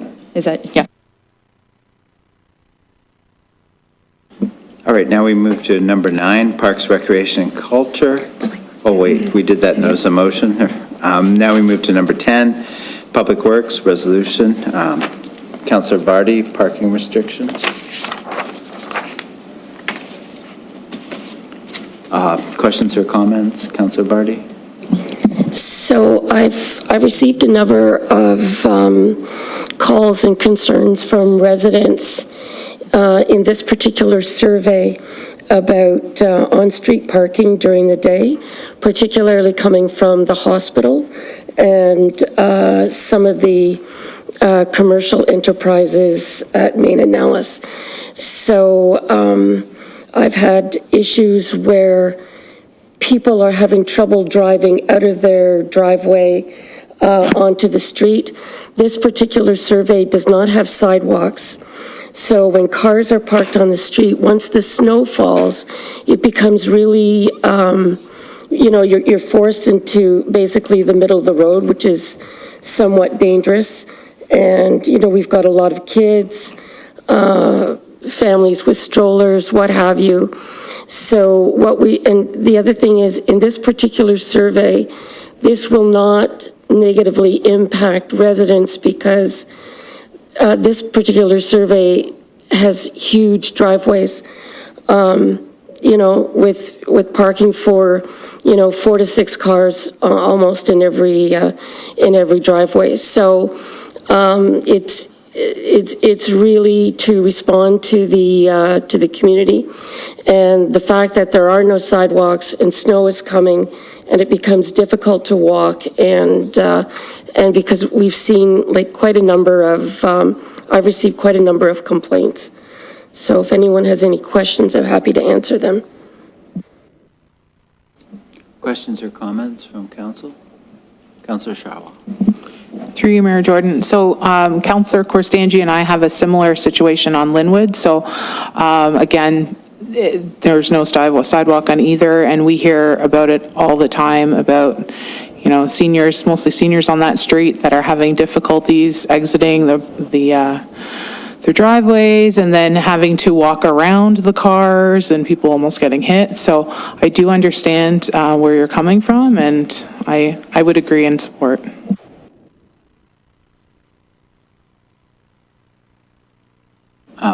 Just a point of clarification, didn't we talk about the Linwood? Yeah, so his Public Works is moving forward on that one. Okay, good. I thought so. All right, we just need, if there's no further comments, we just need a seconder for this resolution. You want to, Councillor Frake? So where do we go from here? I mean, because this has been, is there an action here for you? Yeah, to approve this. Yeah, okay, okay, I think we're going to approve it. But is there an action item in there for staff? I don't see it on here, No, I it's not can't for read it. staff, it's to approve it. Yeah. Okay, well, Seeing no further questions or comments, well, I'll read the resolution. Moved by Councillor Vardy, second by Councillor Frake, whereas there are currently no sidewalks on Governor's Road, McNabb Drive, Redwood Drive, Nellis Avenue, and Nassau Drive, which means children and adults walking in this area must walk on the road when traveling to and from school, walking with strollers, dog walking, running errands, etc., etc. And whereas this becomes more difficult and at times treacherous in winter when snow begins to build up and narrow the road. And whereas currently parking on these roads, mostly due to the hospital construction and some commercial enterprises, has created a hazard for pedestrians and homeowners alike, which will only worsen when the snow falls. And whereas alternative parking is available for the hospital and commercial enterprises, and whereas several residents have expressed concerns about this situation for pedestrians and have even complained it has been difficult at times to exit their driveways, therefore be it resolved that parking restrictions be implemented and that there be no on-street parking Monday to Friday between 8 a.m. and 4 p.m. on Governor's Road, McNabb Drive, Redwood Drive, Nellis Avenue, and Nassau Drive. All in favor? That's carried.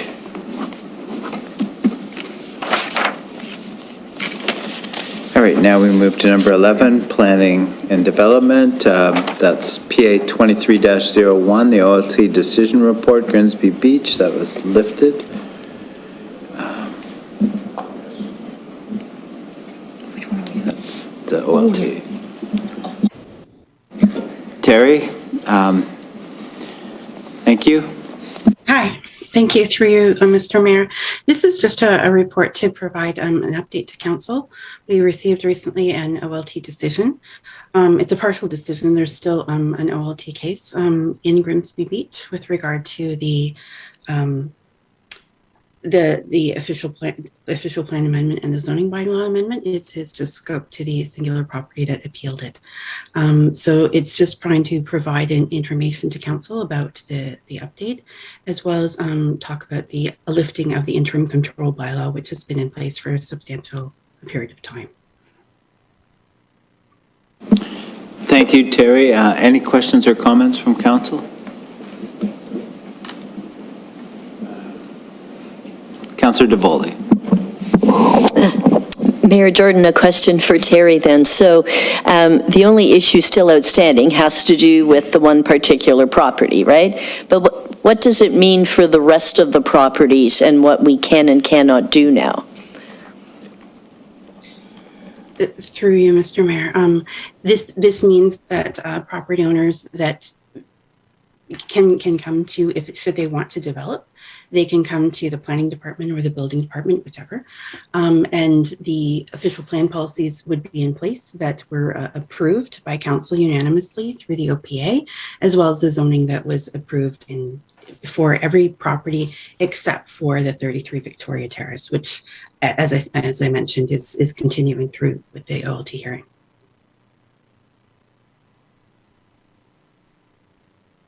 Councillor Correspondence. Have you had any feedback from the Grimsby Beach residents, the owners, and the community on how they feel about the decision? The community, through you, Mr. Mayor, sorry, there was a substantial amount of consultation on the official plan amendment as well as zoning. There's also design guidelines that also correspond to these amendments as well. And we had a substantial amount of consultation about them. And there was a lot of agreement within the community. There were a lot of support for them. Council did support them unanimously. So I think there's just a built up anticipation because they wanted to actually use them and see what the impact would be from being able to use them. There was also a number of listing of property that happened as well as that. So there's been a lot of work. We just couldn't use it because of the interim control bylaw. So there's a bit of delay in this case. Thank Thank you, Terry. Seeing no further questions or comments from council, we just need a mover and seconder for the resolution. Moved by Councillor DeFlavio, second by Councillor Correspondence.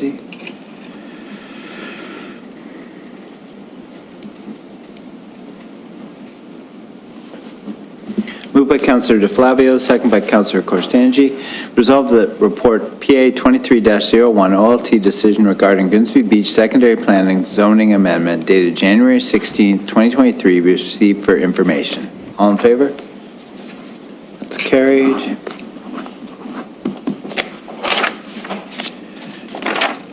All right, now we move to section 12, 11.3, Bill 23 implications. Councillor Correspondence.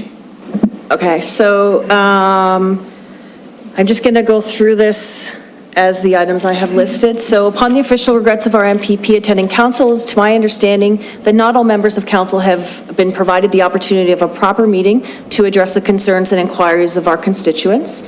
In regards to the town of Grimsby requiring outside consultation, just as an example, the Niagara Region Water and Wastewater Plan was previously established in 2016 with a new and second updated 2021 service plan.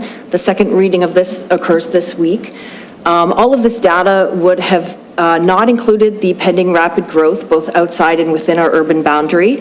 Bill 23 allows up to 3 homes on a property in all neighborhoods with DCs are exempt. We have 30 kilometers of our piping, which was built pre-1979.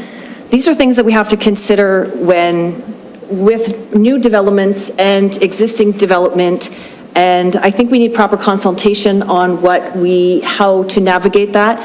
With there was a backlog of water mains estimated to need replacement in 2022, and in our asset management plan for core infrastructure, which was just updated in 2022, it has a population forecast of 37,000 forecasted off the regional official plan for 2051. Again, we're going to surpass those numbers with the development. Our wastewater services Lincoln and West Lincoln, and they all discharge into the Grimsby system. So if everybody essentially triples their population, that's going to put a lot of strain on our existing infrastructure. So it was suggested the funding gaps for infrastructure replacement strategies. One was to increase the available funding source through property tax increases. So just with our infrastructure alone, and just using wastewater as an example, we would be increasing taxes. So I think consultation on situations with our infrastructure is definitely important. As for our legal responsibility, the Bill 23 itself at one point says that except as otherwise provided under sections 24, 31, 35, and 48, no person is entitled to any compensation or damages for any loss related directly or indirectly to the enactment of this act or for anything done or any actions taken under this act. So there is almost zero provincial responsibility. But what is the municipal responsibility? I think consulting with legal to understand where our responsibilities and liabilities are would be in our best interest. And protecting the tax base. So just from what we know, Niagara Region just proposed an 8.59% increase in water budget, which is estimated at $44 to $65 per household. That would not include your municipal increase. Chair Bradley has been quoted saying it would take an 11% increase in property tax a year to make up what is expected to be a loss exceeding $200 million due to Bill 23. Add in our Niagara Region transit tax which is coming, and then, as Councillor Vardy said, our property tax assessments, add inflation, and that does not include our municipal taxes that we are going to have to evaluate. So I'm going to suggest that we speak with legal to see what we can do. Any further questions or comments? Do you want to be seconder? I got you down. All right. All right, seeing no further questions or comments, thank you for all that work, Councillor Correspondence. Moved by Councillor Correspondence, second by Councillor Frake, whereas Bill 23 received royal assent on the third reading at Legislature on November 28, 2022, and whereas the entirety of Council and the Corporation of the Town of Grimsby have not yet had the opportunity to have their inquiries addressed by MPP Sam Oosterhoff, and whereas Council and the Corporation of the Town of Grimsby require outside consultation for further analysis to develop a municipal strategy going forward, and whereas Council and the Corporation of the Town of Grimsby require a clear and comprehensive legal understanding of Bill 23, and whereas Council and the Corporation of the Town of Grimsby have the responsibility to protect our tax base, our seniors, and residents on fixed incomes, therefore be it resolved that legal and staff be directed to provide advice to Council in regards to pausing new developments to review the implications of Bill 23. All in favor? That's carried unanimously.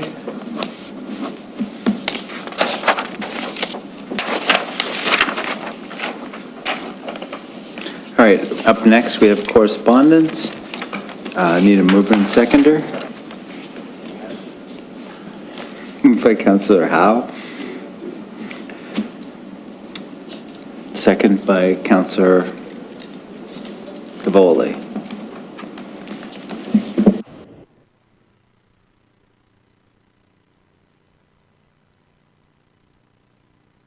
I don't know if anyone on council wants to comment on the correspondence. I'll leave it up to you. Councillor Sharwa. Through Mayor Jordan. I just wanted to comment on the one section here where it says, effective July 1st, 2022, municipal building departments can establish program entry criteria for interns that meet their own local recruitment and enforcement needs. And it goes on, and I would just say that I'm hoping that somebody will see this and first acknowledge that we just hired another building inspector who is hired. And I think it's a little bit negligent to have interns who, could be approving condos that have, hundreds of thousands of people in it, and they aren't necessarily certified. So I would just urge the province to do their due diligence and make sure that the people that are signing off on all of these actually have the certification and the experience to make those decisions. Thank you. Councillor DeFlavio.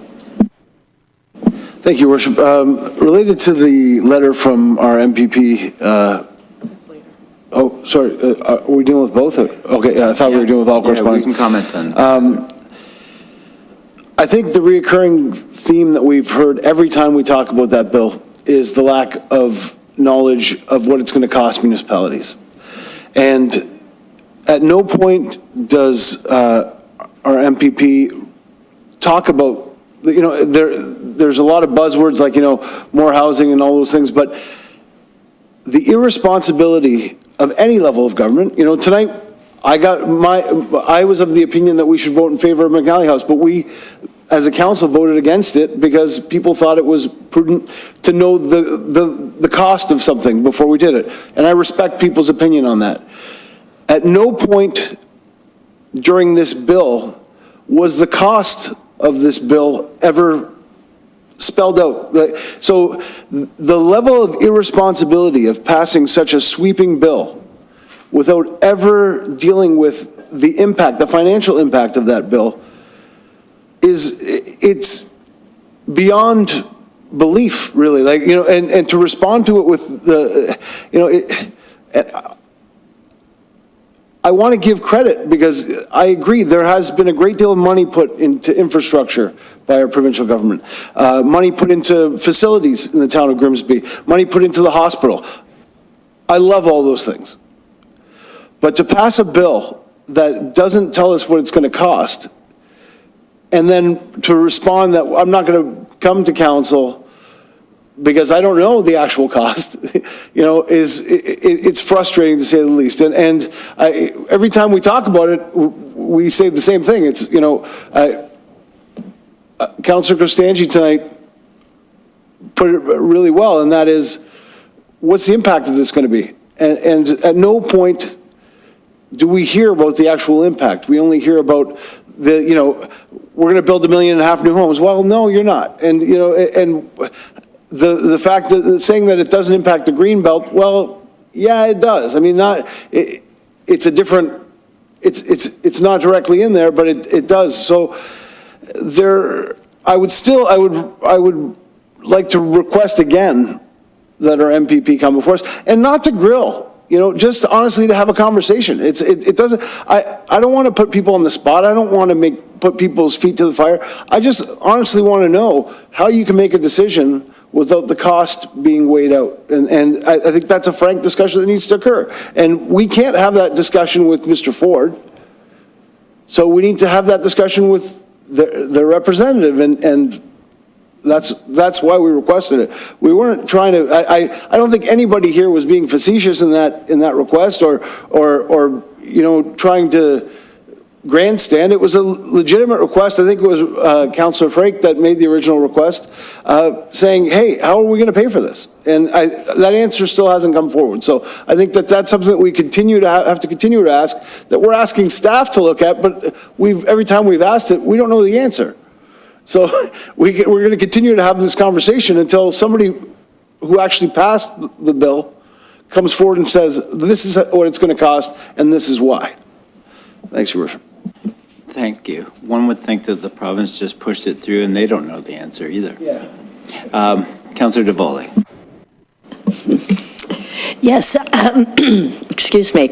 At our last council meeting, or before that, we did have a report from staff with some estimates in there of what the potential loss may be of development charges, amongst other things. And one of the suggestions that we talked about is that our own internal accounting system really needs to keep track of what these lost revenues are, what our additional costs are, and so on.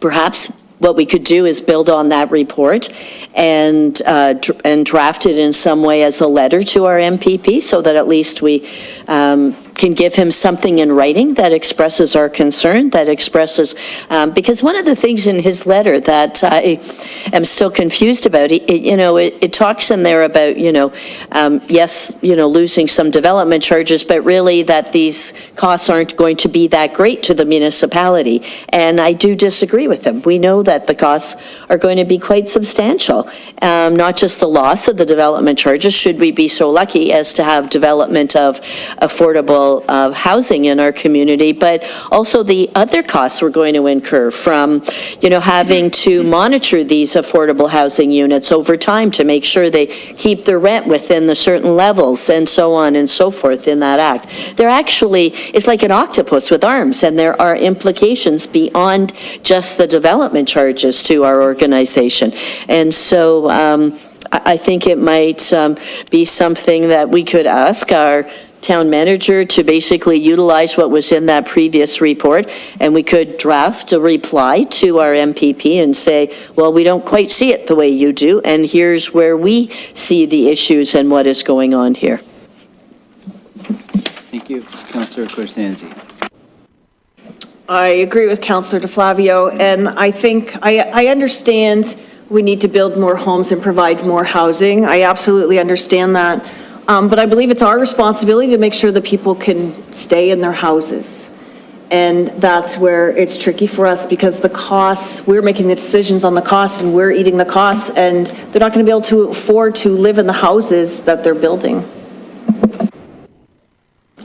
Councillor Vardy. Thank you, through you, Mr. Mayor. I think where I find it really disturbing is that kind of everybody's being lumped in with the same, almost like we're all the same, when Grimsby has grown a huge amount, and we've already met our growth targets, so we were already good citizens in this regard, and now we're being, pressed to do even more, and it's almost like we're being penalized because of others who haven't, had the same kind of growth, and it doesn't recognize the growth that we've had thus far. So there's a certain unfairness to that I think needs to be pointed out to our provincial colleague.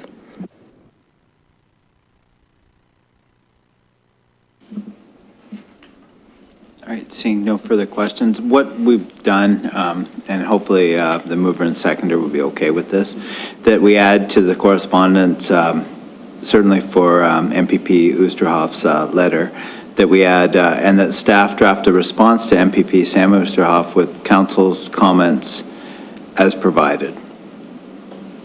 Council's happy with that? All right, so no further discussion. Moved by Councillor Howe, second by Councillor Davoli. Resolved that the following correspondence be received. Minister Steve Clark, More Homes Built Faster, MPP Sam Oosterhoff, a letter to Grimsby Council, and that staff draft a response to MPP Sam Oosterhoff with council's comments as provided. All in favor? That's carried. All right, the next meeting of the Committee of the Whole is scheduled for February 6, 2023 at 6:30 p.m. The Committee of the Whole is adjourned, and we will return to council at 8:30. See you then. Thank you.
Good evening. I'd like to call the council meeting of Monday, January 16th, 2023 to order. First off, can everyone rise for playing in the national anthem?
Niagara Region and Grimsby are situated on treaty land.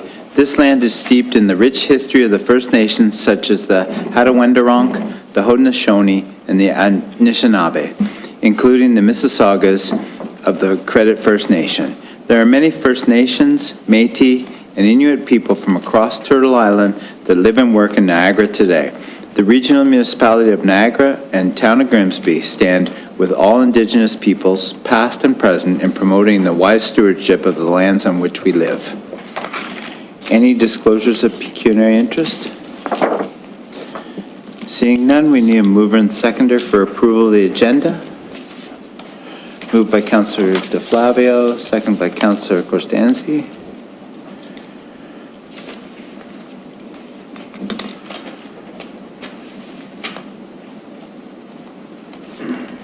Moved by Councillor DeFlavio, second by Councillor Correspondence. Resolved that the January 16, 2023 council meeting agenda be approved. All in favor? It's carried. All right, now we need a mover and seconder for the adoption of previous minutes. Moved by Councillor Frake, second by Councillor Correspondence.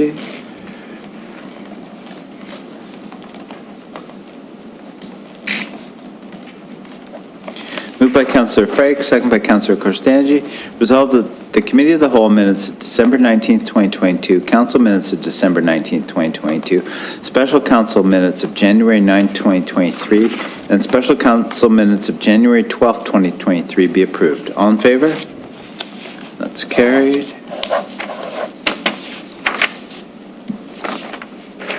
All right, now we move to the Regional Councillor update. Councillor Seaborn, welcome. Thank you.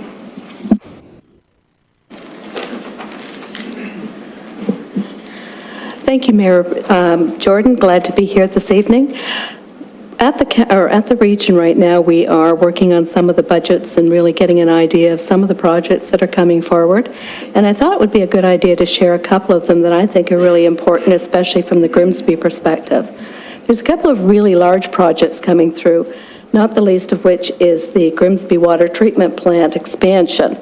This expansion is worth about $52.5 million by the time it's finished. They're putting some money into doing the design right now. The project should be finished about 2027. Pairing with that is the Baker Road Waste Treatment Plant. The expansion will see the capacity increased as well. This project is expected to cost about $66 million by the time it's completed in about 2028. While not on the books currently, it is one of several wastewater projects that the region is looking to add into the 2023 capital budget. Niagara Region is undertaking a conceptual design for the Bell Harbor pumping station with electrical upgrades. The station is located on Cheval Drive in Grimsby. It will include some electrical updates for the safety of staff, and it will also prevent any electrical problems with flooding and extra water. The project is expected to be completed by 2024. Notices have been sent out as well about the trunk line that is running from the Grimsby Water Treatment Plant up to the new Park Ridge Reservoir that's been put up on Park Road. This is one of the first steps in the environmental assessment to investigate alternative routes for the trunk line to run. The project will allow for more efficient operation of water distribution and ensure the capacity and future demand requirements are met for the future growth of the area. Without a doubt, the largest plan that's coming forward this year is the Casablanca Boulevard widening. It's currently out for tender. The start date will be 2023. This is phase one of a three-part reconstruction of Casablanca Boulevard. The new construction will run from Winston Road, and it'll end at the South Service Road. This reconstruction will be a perfect example of the region's plan to promote safe, livable, walkable communities and provide a sustainable, multimodal road network. The region's Transportation Planning Department has worked in partnership with Grimsby's Public Works and the Planning Department.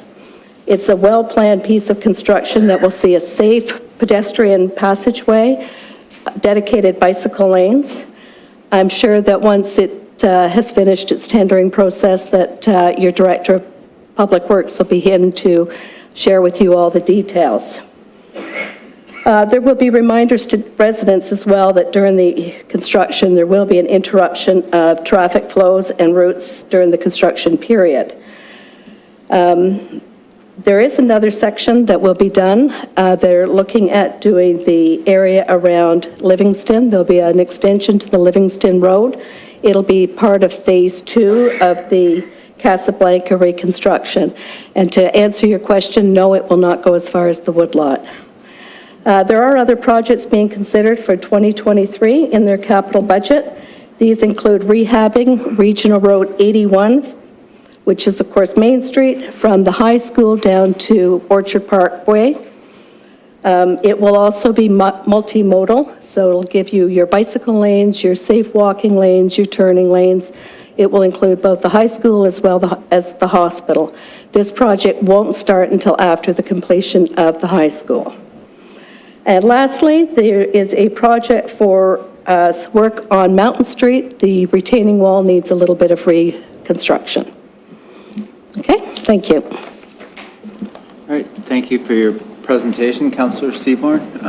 Now we move to bylaws. Need a mover and seconder. All right, if council has questions for the regional councillor, Councillor Barty. Thank you, through you, Mr. Mayor. Any discussion about the Bartlett extension? That's not on the books yet. I don't think you're going to see that on the books for a couple of years yet. Okay, is there any discussion about it? Does it ever get raised? It hasn't come up so far. Okay. Now remember, we've only been there for a short while. Okay. But no, we haven't had a discussion about it yet. If you get a chance, maybe bring it up.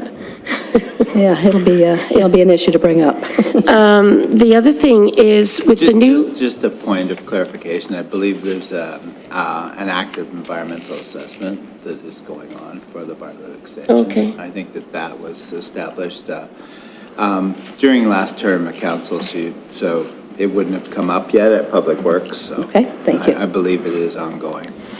The other thing that I would like you to follow up on, if you could, with the new water reservoir on Park Road, they had said that they were going to do landscaping there. I would like to see something innovative and for the region to be looking at what they call microforests. to use that sort of environmental technology, if you want to call it, because it's an ideal spot for it. Given that you have to have landscaping there anyway, why not do something innovative while we have the opportunity? Doesn't cost any more, just requires a little bit of thinking before you act. I'll certainly bring that up. Thank you. Thank you. And sorry to interrupt again, Councillor Vardy, but you probably would like them to use native species if possible and Carolinian forest species. Absolutely. They grow best in this climate. Councillor DeFlavio. Thank you, Mr. Mayor. Through you to Councillor Seaborn. So I'm really happy to see the Casablanca projects coming through. I just try to understand the phasing. So the first phase, it's I believe you said Winston Road to South Service Road. So the overpass is going to be dealt with first? Yes. And then you talked about the improvements to the Livingston Road and Casablanca intersection there. When does Main Street to Livingston, is that the last? That's the last phase, That's the last yes. phase, okay. Yeah, I have a lot of concern about that piece between, and I know that I'm not, this is not you, this is to the region. The piece between Livingston and the South Service Road has, it's, there, you know, even, there's not even a left turn lane going northbound when most of the traffic is going left onto Livingston coming off the highway. There's not even a left turn lane, so there's been a constant danger of cars that go around. I'm one of those cars because there's a long lineup of cars making a left turn onto Livingston, but it's not lined. There's a space for it, but it's not lined. Lining the road is a very simple, low-cost, short-term thing that they can do now. And again, long-term, I'm happy to see all of this going through, but putting lines on that road would make it a lot safer right away. And then I understand in the future, so if you could bring that back to the Public Works at the region, that even a left turn lane would improve that intersection greatly in the short term. And I'll be happy when it's a proper road that isn't a water course, because I don't think people realize that Casablanca has basically water that comes from the escarpment that uses the ditch on Casablanca like a water course. It's like a creek. If you go there after a rainstorm, the ditches are full. They're 4-foot ditches that are full to the top with water. So that improvement needs to happen, and something the region's going to deal with. I'm happy, but if we could just get a turn lane there, if I'm not allowed to go there with paint, or else I would do it myself. But if the region could do it, I would really appreciate it. But thank you for the report and all the detail. It's nice to see where our money's going, and the thoroughness and the detail that you gave us of all of these things that are coming down the pipes. I really appreciate it. So thanks. Through you, Mr. Mayor, to the councillor. Thank you, Nick. I will see about mentioning that. If they're doing other work there, I can't see why they couldn't put a left-hand turn lane if the space allows. But understand that once that section is done, it will be wider, there will be a light, and there will be proper turning lanes. Thank you. Any further questions? Councillor Sharwa. To you, Mayor Jordan, I just wanted to say thank you for putting this in writing, because this is helpful, because when somebody asks me, I can go back and look through it. So if you could keep doing this would be great. Well, actually, I'll get a bit better, because your clerk asked me to have this done for you by Thursday, and in future they will be on Thursday, so it'll be part of your package. It was my misunderstanding this time. Thank you. Okay. Okay. Councillor Frake. Thank you, Mr. Mayor. Thank you for the report. Thank you for a written report, as Councillor Showell said. I'm really pleased to see that the region is finally committed to doing some work on the roads in Ward 1 along Main Street from the hospital, from where the new school is located, because I've get nothing but complaints constantly. The people who live along there are in danger every day, because there's a false lane that kind of goes off into the ditch, actually. Anyway, so are we going to get some more detail and more updates on this as we go forward? Because I think I'd like to be able to go back to a lot of those constituents and let them know what's going on, because it's so long overdue and it's such a dangerous strip of road. Absolutely. As part of the capital budget ask for this term, so we'll know probably in the next couple of weeks once the budget is finalized, but they won't start it before the school is finished. That makes So you're sense. probably looking at least a year before they get started on it. And I would strongly suspect too, along that particular strip of road there, there's going to be a lot of new infill development along there because with the new school, where the school is now, I mean, all the school kids that go to McDonald's, I would suspect we're going to see some commercial development along there in not too distant future.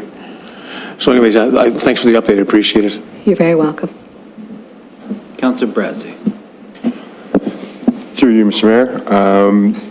I guess I essentially want to retweet a lot of what Councillor DeFlavio had said around the Casablanca improvements. Definitely would love to see a left-hand turn lane as well. I just wanted to echo something I heard from the campaign from a lot of the residents down there. The ability for the pedestrians to be able to stop the flow of traffic to cross that road. A lot of residents in that subdivision literally walk up and down those streets with their dogs because they do not want to cross Casablanca. So yeah, I really appreciate it if those problems are rectified. And like all the other councillors, I really appreciate the support as well. Thank you, Michelle. Thank you. Councillor Sharwell.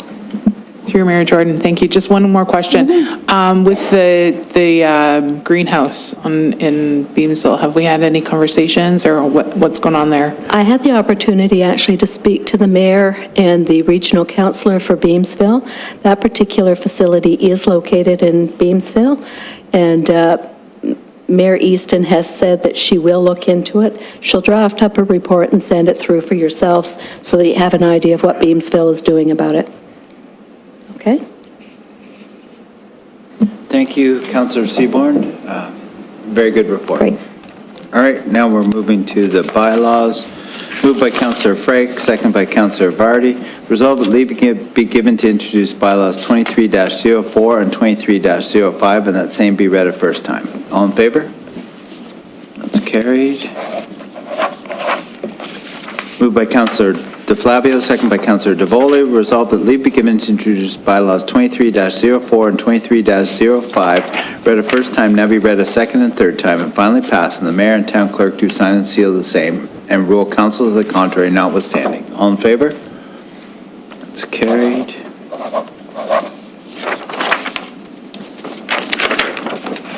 All right, now we move to announcements. Any announcements from council? Councillor Frake. Thank you, Mayor Jordan. I had the distinct pleasure today to attend to the Ontario Trillium Awards event, which was held in Welland, where the Ontario Trillium Foundation awarded nearly $498,000 to the YMCAs in the region, Grimsby being one of them. So I was happy to be there too, and I met with Christopher Wolf, who's the acting CEO, Sally Jane, who manages the Grimsby facility, and Catherine Cuckett, who's the chair of the Ontario Trillium Foundation for Niagara. So it was a good event, and was pleased to see that we got a share of the money here for Grimsby, which actually services West Lincoln and Lincoln. Catherine did say that we should always keep track of what the Trillium Awards and the grants, because she said there's lots of them that come available, and she just thinks we should be checking those websites every day to make sure that we're taking full advantage of any potential grants that they offer, which is another source of income for us. So anyways, it was a good event, and thank you for allowing me to go and attend on your behalf. That's my announcement. Thank you. Any other announcements? I have a couple. I was very happy to be at the Mayor's Levee on January 8th at Peach King Center, and it was really nice to see Councillor Bradzi, our only skater. None of us, in all fairness, I played hockey the day before, but I didn't go out on the ice. And we also had Councillor Vardy there, Councillor Frake, Councillor DeVoli, and I think that Oh, and Councillor Sharwal. Sorry, and I think you went on the ice too, didn't you? Did you skate or not? No? Okay. All right. And then just another announcement on the weekend, Ontario lost its former Lieutenant Governor, David Onley. David Onley was a champion of accessibility, and he was the first lieutenant governor that really championed accessibility. And he was someone who was very well respected in all of Ontario. And it was sad that we lost him on the weekend. Councillor DeVoley. Yes, sorry, some of the things are coming back now to mind. I just wanted to share with our regional councillor Seaborn that there was an open house held about the Bell Harbour pumping station. It was done virtually, but a number of, I'll say, my friends and neighbors around there did attend, and I wanted to voice my appreciation to the regional staff and the consultant that were at the meeting. They were very open about sharing information, what they knew, what they didn't know. They were open to suggestions and so on, and so it was a very positive meeting that way, which was great. One of the things that the neighbors did ask, though, was to be kept apprised of what's going on or of changes or things like that. And that's a bit of a conundrum as to how you do it, because the project's probably not going to take place for another year and so on. But you know, as to where they put things on their website and how we find out what the final design looks like and so on. But so we probably will be reaching out to you on occasion too. But truly it was a really, really positive public meeting with them. Seeing no further announcements, the next regular council meeting is scheduled on February 6, 2023, immediately following Committee of the Whole. We are going to move into closed session now. Need a mover and seconder for the resolution to go into closed. Moved by Councillor Howe, second by Councillor Frake.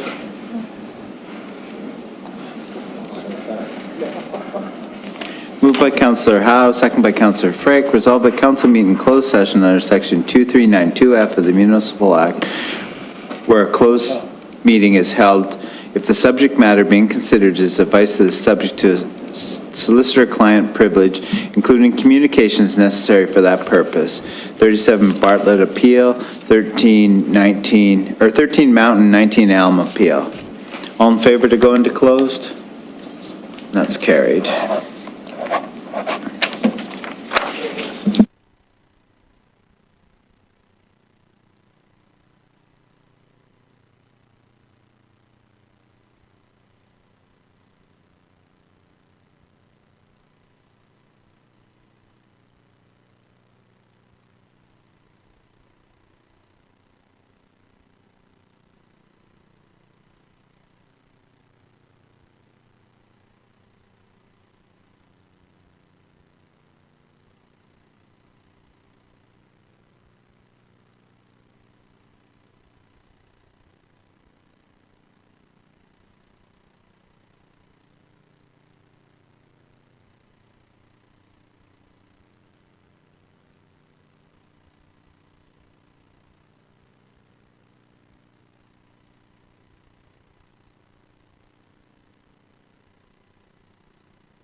right, we're back to open session.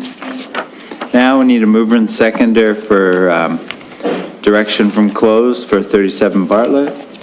Moved by Councillor Frank, second by Councillor Correspondence.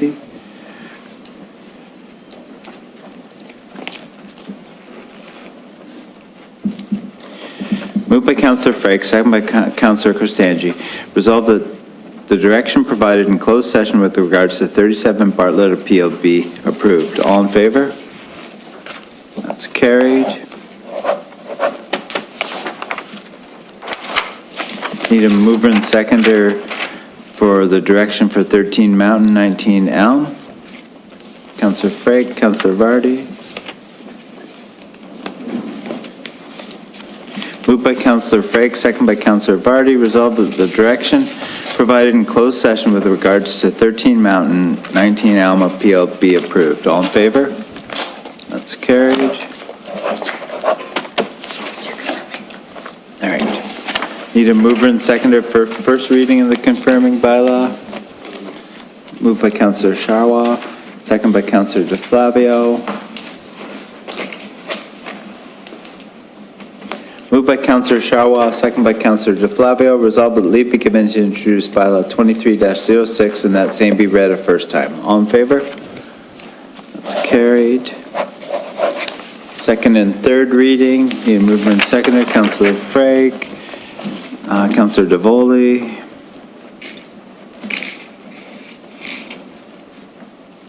Moved by Councillor Frank, second by Councillor Davoli. Resolved that leave be given to introduce bylaw 23-06 read a first time, now be read a second and third time, and finally passed, and the mayor and town clerk to sign and seal the same. Rule council to the contrary notwithstanding. All in favor? That's carried. All right, meeting is adjourned. Good night, everyone.